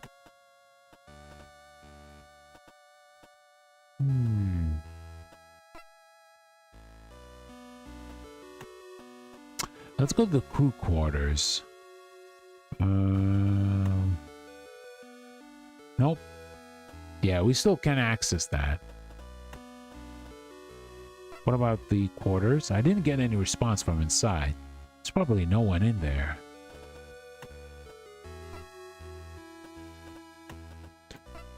Corridor 2. Let's go to Captain's quarters. With Dr. DeBoer's keycard in your possession, you move towards the captain's door and lay the PST off to the side. You know that you're not going to find Captain Gerard in there, and the chances of anyone else being in his quarters is extremely slim. But the potential that there might be something of use in there, like O'Brien's access codes, is too great to ignore. Alright, let's go for it. I need to be mindful about when I use this. There's no point in opening all the doors and running the PST battery down before I found anyone. You kneel down beside the terminal linked to the captain's quarters and begin the well-practiced process of connecting the PST, going through its menus, eventually selecting the unlock function. And now, with a sense of trepidation, you unfasten the pouch on your belt and take out the doctor's keycard. As a security officer, your card had enough authority to access every room short of the central computer, even the captain's. You weren't entirely sure that a doctor's card would be sufficient. Without much of an alternative, you slide Dr. DeBoer's card into the slot and hold your breath. Thankfully, you see the door begin to slowly slide open, and with an exhalation of relief, you stand up. As the door is open enough to allow you through, you make your way inside. Wow, this actually looks neat! As you'd expected, Captain Gerard's quarters were almost identical to Captain Bartermew's, with a few small differences, like the lack of any open bottles of liquor. In the place of the whiskey bottle, you'd seen in Captain Mare's room, you see a neatly pruned bonsai, but beyond that, there was nothing obviously distinct. Even the artwork on the wall behind the desk is the same. Well, time to get to work. Let's see if I can find something useful. On the edge of the desk closest to the door into the quarters, you notice a stack of papers perched precariously as if they had been left in a hurry. Based on the same tractor feed edges you'd seen on the papers in Captain Barnarmu's quarters, you could assume they'd been printed out on board, meaning they were recent documents. The captain must have left them in a rush if he didn't lock them away. That, when they're nothing important. The captain's desk, just like Captain Barnarmu's, it's got a terminal and what looks like a telephone. Probably a hotline to the bridge. I think I like Captain Gerard's desk ornament much more than Captain Barnarmu's, though. What could be in those files? The exact same painting as the one in Captain Barnarmu's quarters. Probably done from a stencil or something, I guess. Alright, the terminal's not going to be working, so let's check those drawers. You head around to the back of the desk and try each drawer, working your way from top to bottom. Unsurprisingly, they're all locked. I need to find the keys if I'm going to get in there. You hesitate for a moment, considering whether or not you should pick up the files in front of you. Though in normal circumstances, doing such a thing would result in severe disciplinary action, you reason that these aren't exactly normal circumstances. Anything that could explain what had gone or help the O'Brien had to be investigated. You take the file in hand and read the heavy printed text on the front. JCF Naval Report, JFS O'Brien, Mission Log 132, 8-4, 2014, 214. Flickering through the report is made difficult by the clumsiness of your spacesuit's gloves, but you manage to quickly skim your way through the file's contents. You scan the pages of general day-to-day ship operations to see if you can find anything out of the ordinary. As you work your way through the logs, a few curious entries in amongst the expected information catch your attention. April 8th, PC 214. JFS O'Brien's routine patrol path adjusted to investigate erratic Higgs field distortions in outer limits of JCF territory. April 19th, PC 214. Investigation reveals significant residual boson restrictions, inconsistent with the standard JCF drive output. JFS Gundock dispatched to support with investigation. April 21st, PC 214. Continuous sweep of the area surrounding distortion finds unknown object, not recognized as Jovian, Martian, or Solar Federation. Ensigns Boot and Stett dispatched to retrieve. Object onboarded at 1927 JST. April 22nd, PC 214. Long-range communication systems remains down. Source not yet identified by Chief Engineer DeForge. O'Brien moved to rendezvous point to meet JFS Gundog for duty transfer. April 23rd, PC 214. Rendezvous with JFS Gundog behind schedule.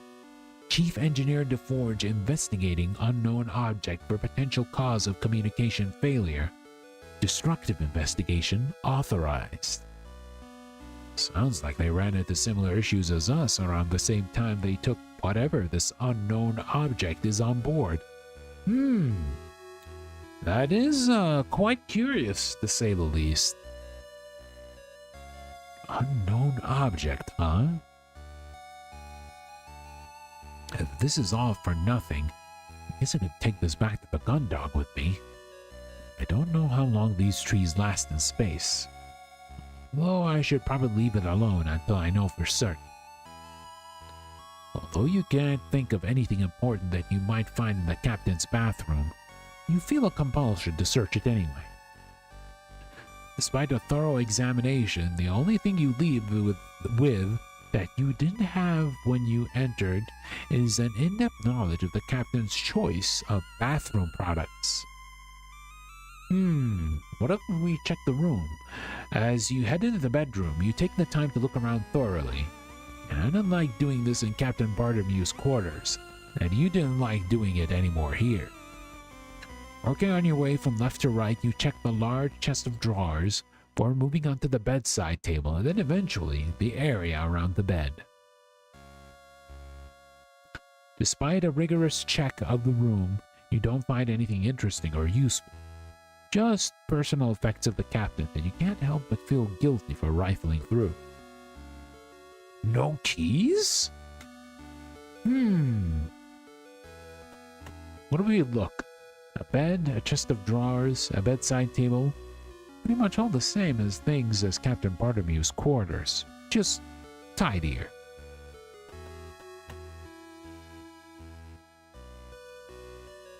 No sign of the keys.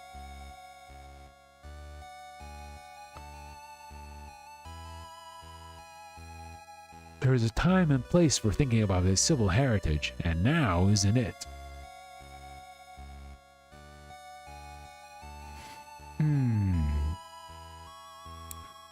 Yeah, we can't find anything.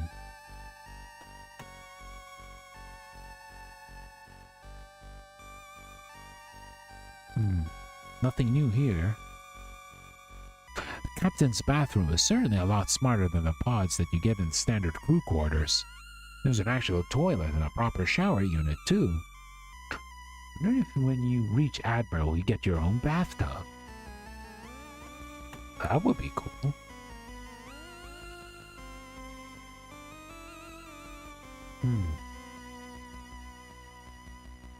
Can we use the card here? I guess not.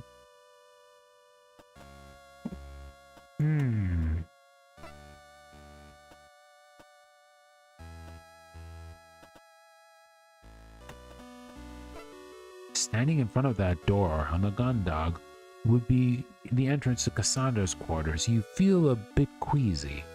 You've been doing your best not to think about how, aside from some lucky coincidences, this could have happened to the gun dog instead of the O'Brien. Despite your best efforts to keep that thought out of your mind, you can't help but dwell on seeing at a door that could have been Cassie's. Who spends their free time on the other side of this door? Is it as much of a mess as Cassie's room? How close were the two of you from having this happen to you? Now's not the time for that. You remind yourself, stating it out loud to force thoughts away. With your focus back on the task at hand, you'll repeat the process you've been using to check for signs of life or crew activity. Unfortunately, you got nothing back. Well, we can't get these access codes because we don't have the keys.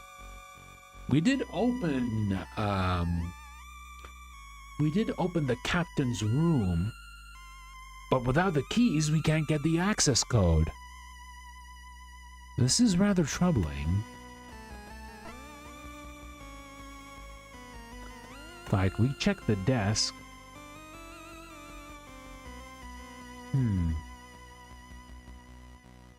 Yeah, we already read that. Yeah, we already read that. Unknown object. Without the captain's keys. Wait, hold on. Maybe we can find the keys on his own person. Maybe we could just go back to the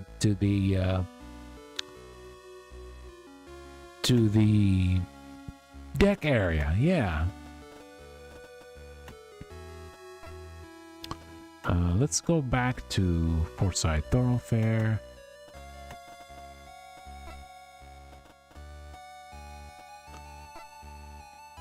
Dr. De Boer's keycard. I'll be able to access the hangar. Oh, wait. Keep exploring. Yeah. Let's go to the central hub. Let's go to the bridge. Yes. Maybe we can find the keys on his person. There's no sense in disturbing the captain any further. Lieutenant and captain's cards. Okay.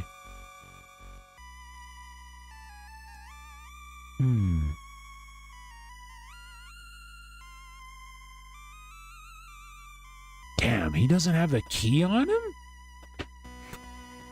Well, That's quite the pinch. Well, I guess we may potentially have to risk it. Yeah, I think we may potentially have to risk it. Yeah, there's nothing in fire control either. Or the mess hall. Yeah, I guess we'll have to risk it. Hopefully things will be okay for them. We'll open the door. All right, let's see who's in there. You unlatch the front of the portable subterminal's casing and activate the device, watching pensively as it runs through its startup sequence. Once complete, you hurriedly run through all the necessary options as quickly as you can, doing your best to ensure that you use the least amount of battery power necessary. One last thing. You quickly unfasten the pouch you'd placed on the doctor's key card in, withdraw it, and slot it into the device. With the same infuriating slowness as all the others, the doors to the hangar begin to move. You waste no time in standing up and working your way through the tight gap before the doors are even a quarter of the way open. Noticing the absence of any signs of depressurization, you continue to force your way through the doors. As soon as you're through, you vault your way down the stairwell, skipping increasingly more steps at a time as the gravity disappears, until you're eventually floating past entire sets of stairs altogether. Setting your radio to broadcast with one hand and grabbing the guardrail in front of you with the other, you call out into the dark void of the hangar. Hello? Is anyone in here? Hello? This is Lieutenant Najumu from the JFS Gundog. We've come to help. Hello? You peer into the darkness, straining to see any signs of life. You knew that you'd heard any activity in here from the other side of the doors. So where were they? Huh? What the? Oh. What in the? It's a big machine. You stand frozen in place, unable to move your legs, unable to speak, as the huge machine that has pulled up itself out of the darkness looms over you. It's unlike anything you've seen before. No ship, shuttle, armored frame, or worker pod that you know looks the slightest bit like this. As you will yourself to do something, anything, the thing in front of you remains totally motionless. Till suddenly, something deep inside you tells you that you've got only moments to react to whatever is going on. Try to communicate. Slowly raise both of your hands, palms spread, and take a step towards the thing. If this was the craft that the O'Brien's pilots had recovered, then there might be a member of the crew who had taken shelter in there, you reason. I'm Lieutenant Najumu from the JFS Gundog. We've come to help you reactivate the O'Brien. You wait for a response, but neither hear nor see anything that indicates whoever is on board has acknowledged you. Whoever's in that thing, I'm Lieutenant Najumu from the, JFS Gundog. We've come to... You pause, having noticed the sparks of electricity appearing on the most forward protrusion of the machine. Within a few seconds, you see it illuminated from the inside by an intense light. Uh-oh. Is it going to fire on me? This is not looking good, folks. What? Oh! Acting entirely on instinct, you launch yourself sideways, only just in time to avoid a searing beam of light so bright you involuntarily squeeze your eyes shut and look away. As your vision returns, you look at where the beam had focused and see warped and molten metal surrounding a deep gash that runs alongside part of the catwalk where you had been stood up, and then up the wall near the entrance. Through the vertical slice taken out of the wall, you can see the beam had penetrated all the way to the rear of the stairwell, slicing through the first set of steps in the progress. Looking back to the machine that had just torn through the interior of the O'Brien with ease, you can see the same electrical sparks and glowing light at the front of the craft. Oh my god, not again. The same survival instinct which made you dive out of the way. The last bolt kicks in, and you push off the catwalk a split second before another pulse of light lances from the machine, liquefying the steel where you'd stood moments before. Grabbing the edge of the entrance into the stairwell, you redirect yourself and push off the wall, sending yourself up past the half-melted set of steps and towards the door into the thoroughfare. As you stumble into the corridor, you grab your radio. "Vincent, get to the Juno right now! We need to leave!" You yell as you bolt for the central hub. "Vincent, do you read me? We need to get off the ship immediately!" "Hansen!" You scream one last time before sprinting down the remainder of the four-side thoroughfare. Wow, holy crap. It's destroying the entire ship. As you pass the boundary into the central hub, the corridor behind you is illuminated with another intense flash of light. You don't turn around, instead of continuing at the speed towards the airlock where the Juno had been left. "Hansen, I'm serious. We need to leave now before the ship's torn to pieces. Get off the bridge and get down here." No response from Hansen. Your mind races. You're doing your best to formulate a plan when you look back at the four-side thoroughfare and see it so scored with huge cuts that run from the floor to the ceiling, the liquefied metal of the ship's structure framing their paths. And damn it! The same instinct that had saved you in the hangar kicks in, and you turn towards the airlock, racing towards the open entrance and the stars you could see in the distance. As you head towards the open cockpit of the armored frame, you try and remember the startup sequence that will let you pilot it out of here. You begin to climb up the Juno's chest, and as you reach the top block, inside you see the pilot's seat empty. Ugh! Damn it, Cruz, where are you? Looking back towards the entrance of the airlock and seeing no one in the distance, you know you have a choice to make. Wait for Hansen? You cry in frustration, slamming your fist onto the cockpit hatch. Despite every instinct you have screaming at you to run, you know you can't just abandon Hansen. Regardless of his personality, he's still a crewmate. Your eye fixed on the corridor leading into the airlock as you wait for him to appear. You know he hadn't received your radio signals, but he must have seen what was happening to the ship from the bridge. Come on! You mutter, your right leg beginning to twitch in anticipation. Ooh! Wait for Hansen. As the beam of energy tears through the airlock floor and ceiling, you barely react. You've made your decision and you're going to wait for Hansen until the last possible second.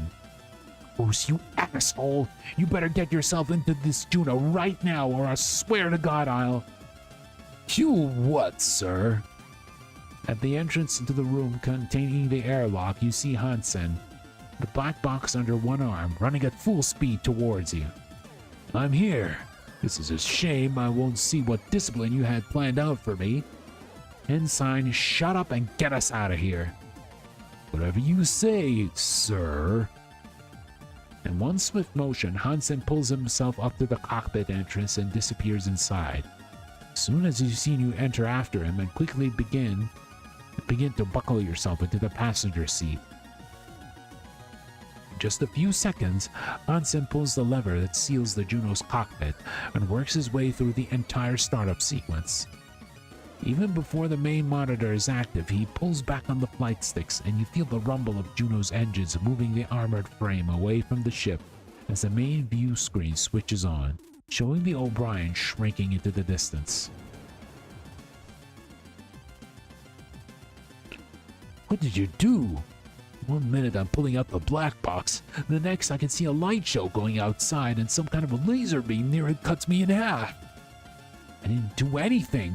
There was something in the hangar, and then it went off.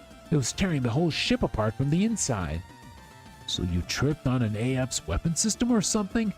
Can't let you anywhere near these things without you causing problems. You are about to continue your protest to Hansen when you see a column of light penetrate the surface of the O'Brien. Oh, that ship is donezo. What the f... That's it. It's gotta be some prototype AF or something.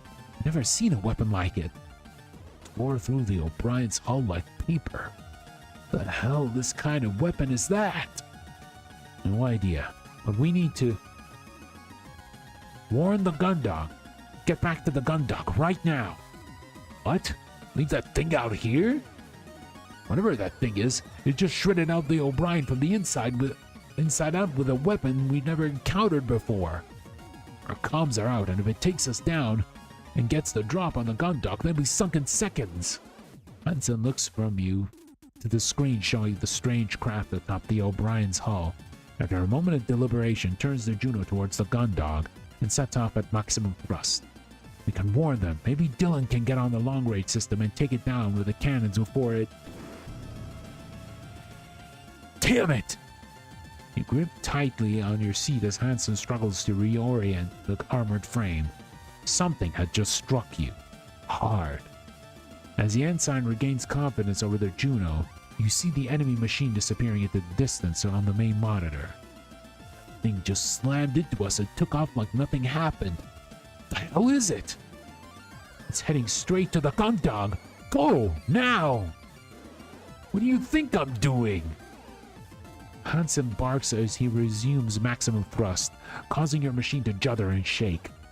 As the enemy shrinks into the distance on the Juno's monitor, Hansen doesn't let up on speed, maintaining the high level of acceleration. The tremors you can feel in the cockpit grow more intense the faster the armored frame moves. Grabbing onto the straps holding you in place with both hands, you pass your eyes over the readouts on the cockpit's various dials and submonitors. Almost all of them are flashing warnings or alerts. Of course, if you keep this up, the Juno's going to fall apart. Slow it down! Hansen smirks at your order, scoffing as he somehow finds more acceleration that increases the vibrations to the point that you feel like they'll shake you to pieces any moment now. This is my Juno, Lieutenant. Don't tell me how to treat her. She's not as delicate as she looks. And we're gonna need all she got to get back to the gun dog before that thing. Of course, if we get back and we're dead, yeah, you can write me up to the captain when that happens. You groan and close your eyes, trying to ignore the beeping that started and the high-pitched whine you hear coming from the back of the cockpit. You're aware of every second that passes, the two of you race back to the gun dog, the tensions worsened by the near-constant screaming of the warning systems. With Hansen in control, all you can do is hope that you get back in time before the gun dog can be cut to pieces by the weapon you'd seen make short work of the O'Brien. You've lost track of how long you've been pursuing the enemy when suddenly some garbled static bursts from the speakers and a shrill and panicked voice screeches at you. I repeat, this is Lieutenant Lord of JFS Gundog. We're under attack by an unknown enemy unit. Any DCF ships in range, please respond. This is Lieutenant... Lord, this is Gundog 1, approaching the gun dog at... Chris! Where have you been? Get to the ship right now. We're under fire from something. Hansen rolls his eyes as he's caught up by Vanessa's demand. Roger that, ma'am. Gundog 1 returning. No! Shaking his head rather than following up with an answer, Hansen quickly flicks a few switches, and you see the readouts on some monitor switches to display information about the armored frame's weapons systems. As he does this, you turn your attention to the main monitor. In the distance, you can see small lights flickering in and out. Surrounding a point in space, the on-screen readouts inform you is the Gundog. With the Juno approaching the ship at speed, you can see the lights are actually rounds being fired rapid from the Gundog's point defense system. A collection of rotary cannons mounted on turrets along the ship's exterior. You can tell from their short bursts and erratic shifts in the direction that they're firing that the machine you ran into the O'Briens moving both quickly and unpredictably, with the automated cannons unable to keep up. Lord, this is the Gundog 1. We're back at... Cruz! What the hell is this thing? How would I know? Ugh, useless.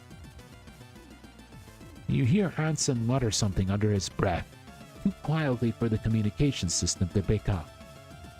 Just destroy it. We've already taken some heavy hits to the port hull. Yeah, I get it. Just tell these to watch that anti-air. As the Juno closes in on the Gundog, you watch as the trajectory of the shots being fired from the point defense system, knowing that they indicate where the enemy machine was, rather than where it is. Oh, that machine is going fast. Based on the speed at which it's moving, you know that if you're going to have a chance at taking this thing down, you'll need to figure out a way to get ahead of it.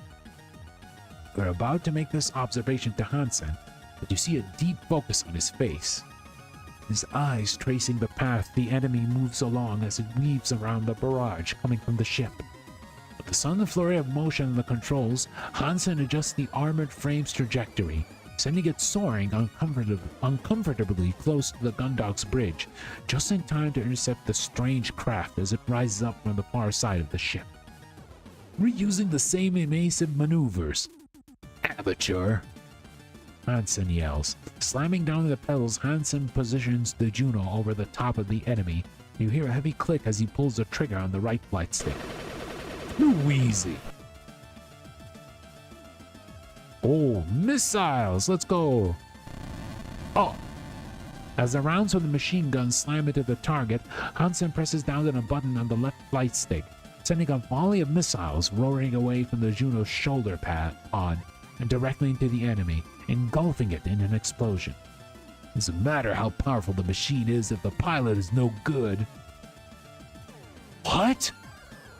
As the smoke clears, staring back at you is the machine that you had seen hit by a swarm of missiles, each one individually powerful enough to destroy another armored frame. Instead of it being totally destroyed, the craft looks completely fine. Don't even see a hit of a scorch mark in its armor. What is this thing made of? Hansen snarls, pulling the trigger on the right flight stick again, this time emptying the entire magazine into the target. As if totally indifferent to Hansen's assault, the craft turns to face you, and you see an increasingly bright light begin to build in front of it, with sparks and crackles of electricity running along its nearby surfaces. Move! Don't tell me how to pilot! The ensign yells back at you as he navigates the Juno away from the beam that tears through the space you just occupied. Only seconds after what you had felt like a moment of triumph, the tables have been so thoroughly turned, you find yourself being slammed from side to side as Hansen executes a rapid sense of maneuvers in an attempt to escape the enemy's pursuit. Huge beams of energy blast through the space around you every few seconds as the Juno dives, climbs, rolls, and banks. As he weaves through the hail of bullets coming from the Gundog's own defensive systems and the attacks from the enemy's machine, Hansen's breathing grows faster and faster. Hansen, we can't outrun it. We're going to need to figure something out. His eyes flicking rapidly back and forth from monitor to gauge and his hands twitching quickly, sending the Juno darting from place to place. Hansen doesn't seem to notice you at all. Hansen! Hansen! What? This isn't working. We need to do something. Don't tell me how to pilot. Stow it. You can't keep this up forever. We need to figure something out. As you yell at Hansen, you get thrown into the side of the cockpit by a high-speed turn that he pulls off just as a huge beam passes overhead, illuminating the cockpit as its brightness fills the monitors. Come on then, sir. What do you have in mind? We should use the ship's main guns. You rack your brains to come up with some way to stop this impervious enemy. You just watch it take a direct hit from frame-busting missiles and fly away without a scratch. If that didn't harm it, then nothing else the Juno wielded would. How do you take down an enemy powerful enough to destroy a ship in a few strikes? That's it! What? If the missiles won't take that thing down, nothing else we've got will do the job. Great. So what do you want? So what? You want to surrender to it? Just because you think we can't win? Shut up, Ensign. That's not what I mean. Hansen glances across to you and you see him mentally chamber a retort. But before he can say it, his attention is taken by another blast from the enemy's energy weapon, which he evades at the very last moment. We don't have anything strong enough, but at point-blank range, the Gundog's main cannons are powerful enough to pierce the hull of even a Martian dreadnought. We'll use those. Hansen scoffs at you despite being in the middle of carrying out a maneuver involving suddenly braking, dropping downward through space, and letting the enemy machine fly overhead so that he can fire another volley of machine gun rounds at its underside. Yeah, great idea, Lieutenant. But I don't know if you noticed, the ship's auto turrets can't even keep up with this thing. How do you think the main guns are going to manage to lock in? Hansen was right. Main guns were huge, and nowhere near as fast as the point defense system when it came to acquiring a target. At the speed of this thing was moving, they'd have no chance of landing a shot. Unless... Lean towards the Juno's communication system and press down on the button that allows you to broadcast. Gundog, this is Gundog 1. Patch me to Officer Warren Dees. Don't touch my controls! Shut up, Hansen. I repeat, Gundog, this is Gundog 1. Patch me through Warrant. What do you want, Najumu? We're just about to send Rumney out, but the launch pads are damaged, so they're coming out of the main hangar door. Deal with it for a few more minutes. Nothing we've got on the Junos are going to stop it, Lord. Just put me through Dylan. I'm in command of this operation, Najumu, so you listen. Lord, shut up. Put me through to Dylan right now. Oh, hey, Lieutenant. How's it going out there? Despite Dylan's lackadaisical tone, you can see the panic in the low-resolution footage of his face, as his eyes dart back and forth, presumably trying to keep a lock on the enemy. Dylan, are the main guns ready to fire? Yeah, they're all loaded up. This thing's way too fast for them to lock on to, so... How long do you need? What? How long do you need to get a lock on a stationary target? Like 3 seconds, but... You turned to Hansen. His attention was still mostly dedicated to evading the Gundog assailant. Think you could keep that thing in one place for 3 seconds? This plan's insane. You know that, yeah? Hansen, the way that thing moves, the only way to keep it still is to hold it in place. So of course I can. If those shells can damage this thing, they'll probably take us with it. Your stomach drops, and consider that part of the plan. Right now, it seemed like the only way to stop the enemy craft. It meant going down with it. It's worth it. You're the boss. Hansen smirks, pulling another tight turn in the armored frame, sending it towards the ship's bow. Tease, I'm gonna get it right in front of the gun dog. Get ready with those guns, alright? Yeah, okay. Copy that, Cruz. The sharp forward thrust on the flight sticks, Hansen brings the Juno to maximum speed. But a split second later, he brings it to a sharp halt as he spins it around to face the pursuing enemy. If you weren't busy getting thrown around the cockpit by his maneuvers, you'd take a moment to appreciate the feat. But as it was, you were occupied trying to regain the ability to think straight. Oh, you! It's zooming! As the machine slams into the armored frame, Hansen resumes a maximum thrust, countering the craft's propulsion to bring it to a halt. To generate the level of thrust needed to counter the enemy's propulsion, Hansen was pushing the Juno beyond its limits. Above the wail of the alarms and warnings, you could hear the screeching of the armored frame's engines as they were pushed further than they'd ever been built to go. D's! Now! Lock acquired. Firing.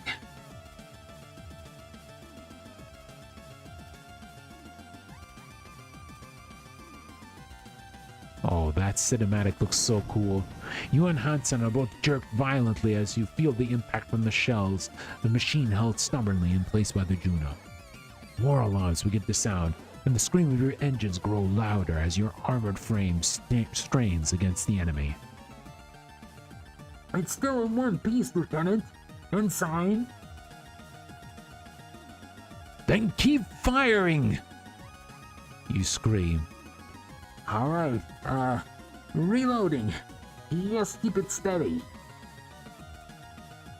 You grip tightly onto your seat, bracing yourself for the impact of the next volley whilst Hansen continues to force the enemy into position. Lock acquired. You grit your teeth, ready for the volley of blows, when... Ah, hell! Instead of being thrown around erratically again, you're forced to back into your seat by a sudden rush of acceleration. Hansen, what's going on? You're just about to manage to turn your head against the force of the thrust, see Hansen shunting the flight sticks back and forth, stomping on the pedals. His engines must have cut out. The controls have gone on ours. I can't stop them. As Hansen continues to struggle with the controls, Vanessa screeches at you over the radio, sounding more panicked than ever. Cruz, you're headed straight for the hangar. Change course, Cruz. I'm trying! Cruz, you're going to... Oh, shoot.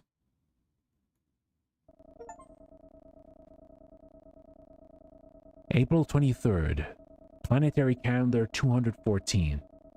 Despite Ensign Cruz getting an advantage against the unknown enemy craft that had attacked the JFS Gundog, a mechanical failure in the engines of Juno 3 resulted in both the unidentified machine and the armored frame crashing into the ship's hangar. Lieutenant Najumu and Ensign Cruz were both quickly extracted from the armored frame and sent to the ship's sickbay. Upon cleared for duty, Lieutenant Najumu was ordered to the hangar to help secure the enemy craft. Oh, so we're fine. Outer Jovian space, the hangar of the Jovian patrol ship, JFS Gundog. You stretch your neck from side to side and roll your shoulders as you wait for the captain's judgment. Dr. Rosarium has done his best from the neck injury you had acquired from Hansen's less than textbook landing, but the captain had been insistent that her sole security officer return to duty immediately. As a result, after a cursory once-over, the doctor had given you an anti-inflammatory injection on one side of your neck and an injection of painkillers on the others before sending you on your way. This had left your neck numb and with the vague sensation that your head could become detached at any moment, but at least you were up and about. Surveying the hangar, you know you should be thankful for this miracle. Both Hansen's Juno and the craft that had been fighting had entered the hangar at full thrust. Dalton had thought quickly and activated every single piece of arrestor gear available. The two machines would have torn straight through into the belly of the Gundog. On top of that, they slammed into the storage container that held the tank that he'd be keeping experimental high-density foam in, causing it to rupture and coat the attacker in the substance and adhere to the hangar floor. Good job, Dalton. You did pretty well, kid. With the machine stuck in place, it didn't take long for the Juno's engines to burn out as it pushed against the immovable object. What this did mean, though, was that the mysterious assailant which had torn the O'Brien to pieces and nearly done the same to the Gundog was stuck, irremovably for the time being, right in the middle of the hangar. It had shown no activity since it went dead just outside of the Gundog. Having one of these eye-like cameras exposed didn't leave you. Is this craft secured, Lieutenant? Oh, yes, ma'am. To be honest, Cadet Grange's foam had done most of the work for us. With the amount of stuff that it's covered with, I don't see it making a move anytime soon. Even with the tethers we used aren't really necessary. If we get back to Europa Colony, it'll probably be easier to remove the entire hangar block to get this thing rather than carve it out. Is that so? Yes, ma'am. You wait for a moment as the captain allows your response to her rhetorical question to hang in the air. As far as capturing enemy technology goes, this could have certainly gone more smoothly. You felt the retort forming about how indestructible enemies with never seen before weapons bursting out of allied ships isn't something that you get trained for as a security officer, but I'll swallow it. It's been a long day, and it seems to be only getting longer. Best save your energy for something worthwhile. Regardless, you've all done good work today. Lieutenant Najumu, Cadet Grange. Oh, ma'am, yes, thank you. Dalton, who had been lurking at your side like a nervous shadow this entire time, squeaks, the unexpected compliment taking him completely by surprise. I mean, that is, if the container hadn't been in that area, then we wouldn't have lost so much hangar space, and I'm sorry that... You swiftly but gently elbow the cadet on his side. Which is, thank you, ma'am. I just wish I had a chance to use it as intended, or even as ammunition for... You deliver another gentle elbow to Dalton. Yes, anyway, thank you. Very good, cadet. Well then, Captain once more leaves the sentence to trail off, half-formed. Whereas this manner of speech had previously left you disconnected, with this indication that there was something the captain was holding back, you'd find yourself no longer bothered by it. Whether this was because you were used to it or simply too tired to be perturbed was a matter you hadn't quite decided on. Dalton, on the other hand, was still clearly terrified by the concept of being such in close proximity to the captain, to the point where his nervousness was palpable. If it wasn't for the rustling of his jumpsuit caused by his nervous fidgeting, you felt there was a good chance you'd be able to hear his heartbeat racing. Has the chief... I've finished my assessment of the craft, Captain. With an amount of grace that surprises you, the chief, having appeared from underneath the catwalk, grabs onto the handrail and effortlessly redirects her momentum, planting her feet firmly on the walkway you all stood on. Thank you, Chief Cathies. And your assessment? Hard to say. Never seen anything like it. General structure is totally different from the humanoid construction you'd seen on an AF. Whatever materials this thing is made of don't line up with what we've seen on Martian or Terran machines. Even the samples of that titanium they make on Lunar didn't have that kind of durability this thing showed. Based on the combat data of the crew's AF, even that had been torn apart. Plus, no indication of a traditional drive system which... Your security assessment. Chief Cathays. You stiffen as a wave of realization hits you, causing a painful twinge in your neck. Ow! That hurts. As soon as you got out of the sickbay, the captain had ordered you to secure the craft. In your current state, still running leftover adrenaline and recently dosed up on medication, you'd follow that order to the letter, completely forgetting about assessing any potential risks. Right, yes, Captain. There's no signs to indicate that this craft is active anymore. No measurable electronic activity, no reading to suggest an active reactor. Looks like the whole thing has been totally shut down. The only reading that showed anything was a boson count, surrounded by a massive amount of residual distortion. No idea why, though. Need a whole engine to put the amount I'm registering around it. Mr. Failure 889, thank you for the follow. As far as I can tell, Captain, whatever this thing might be, it's not doing anything anytime soon. I see.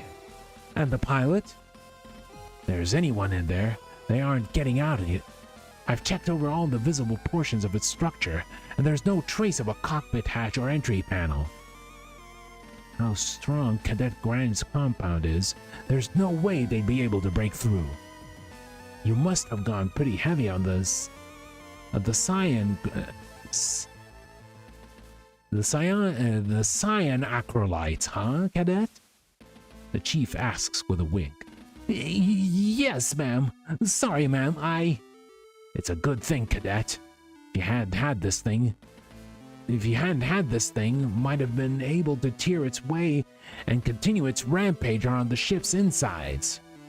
Best way I can put it, Captain, if they got enough oxygen and emergency rations in there to last them until we get back to Europa, because we aren't getting them out. And you, Lieutenant?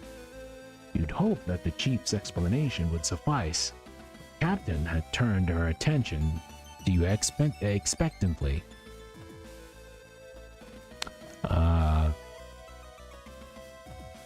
Try to add something else? I think I should agree with the chief.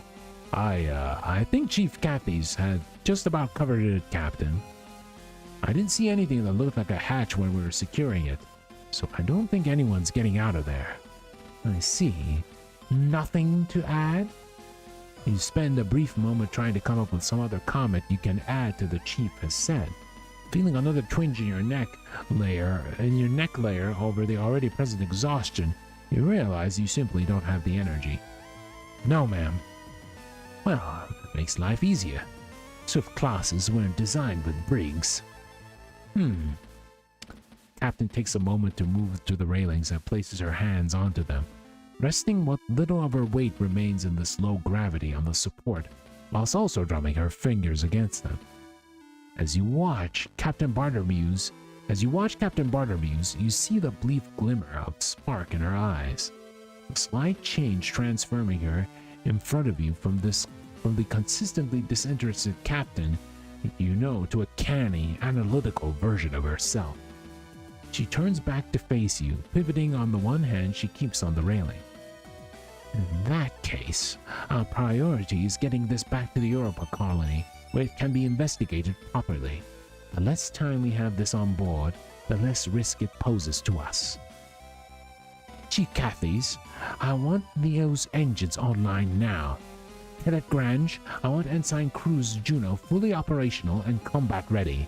It decides to reactivate, I want to be ready for it. Lieutenant Najumu, I want you on active patrol until Ensign Cruz is out of sickbay. You, Romney, and Cruz will be carrying out patrols around the clock until we dock at Europa. This thing has shown itself to be full of surprises.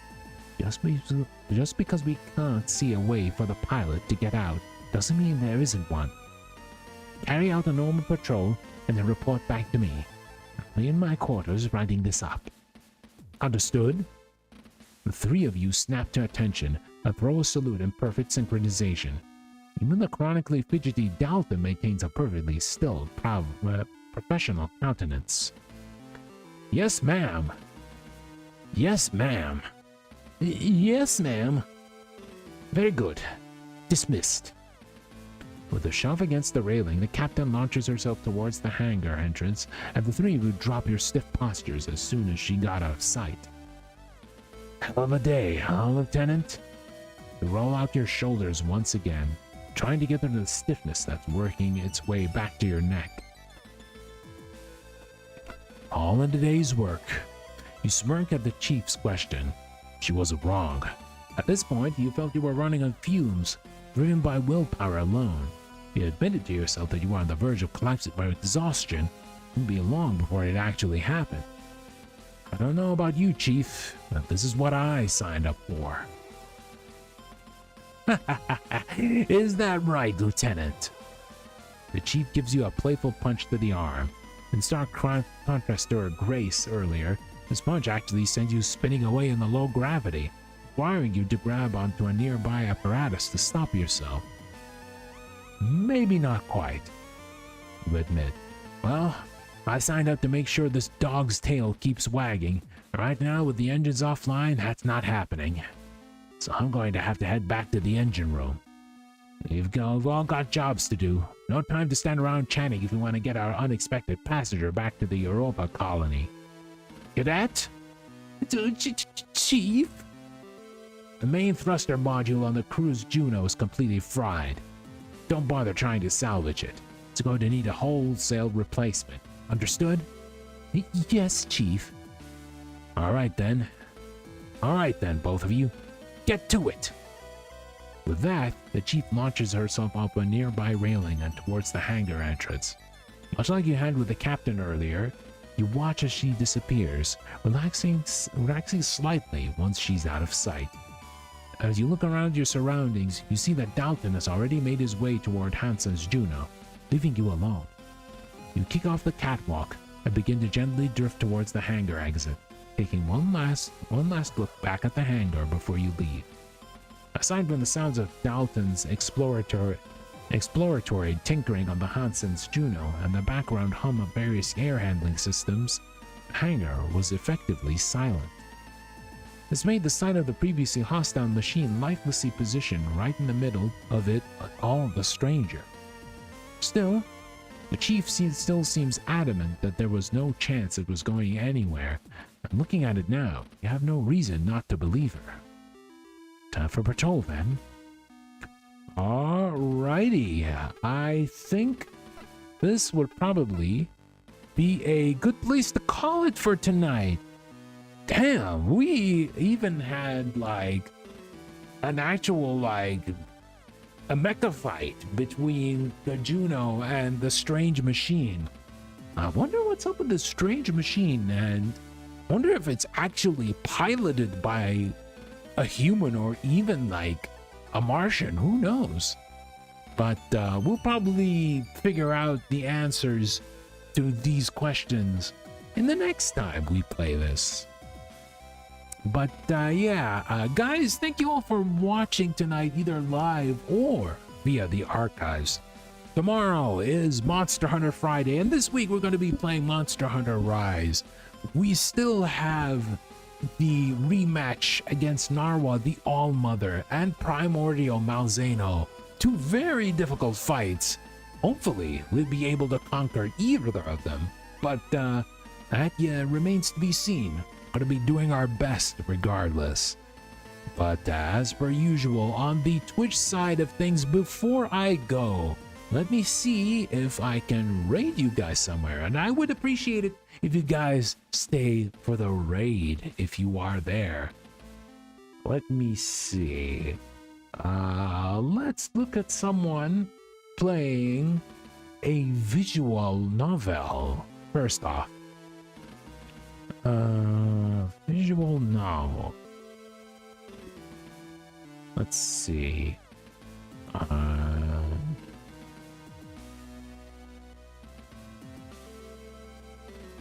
No, we don't need that person. We just need visual novel. Okay, let's see.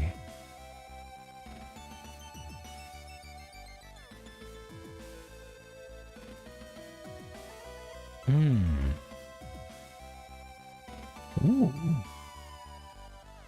Someone is playing Absent in the Rain.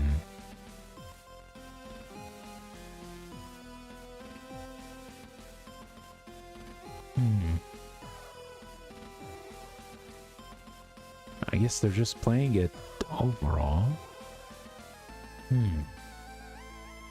Who is this person, though?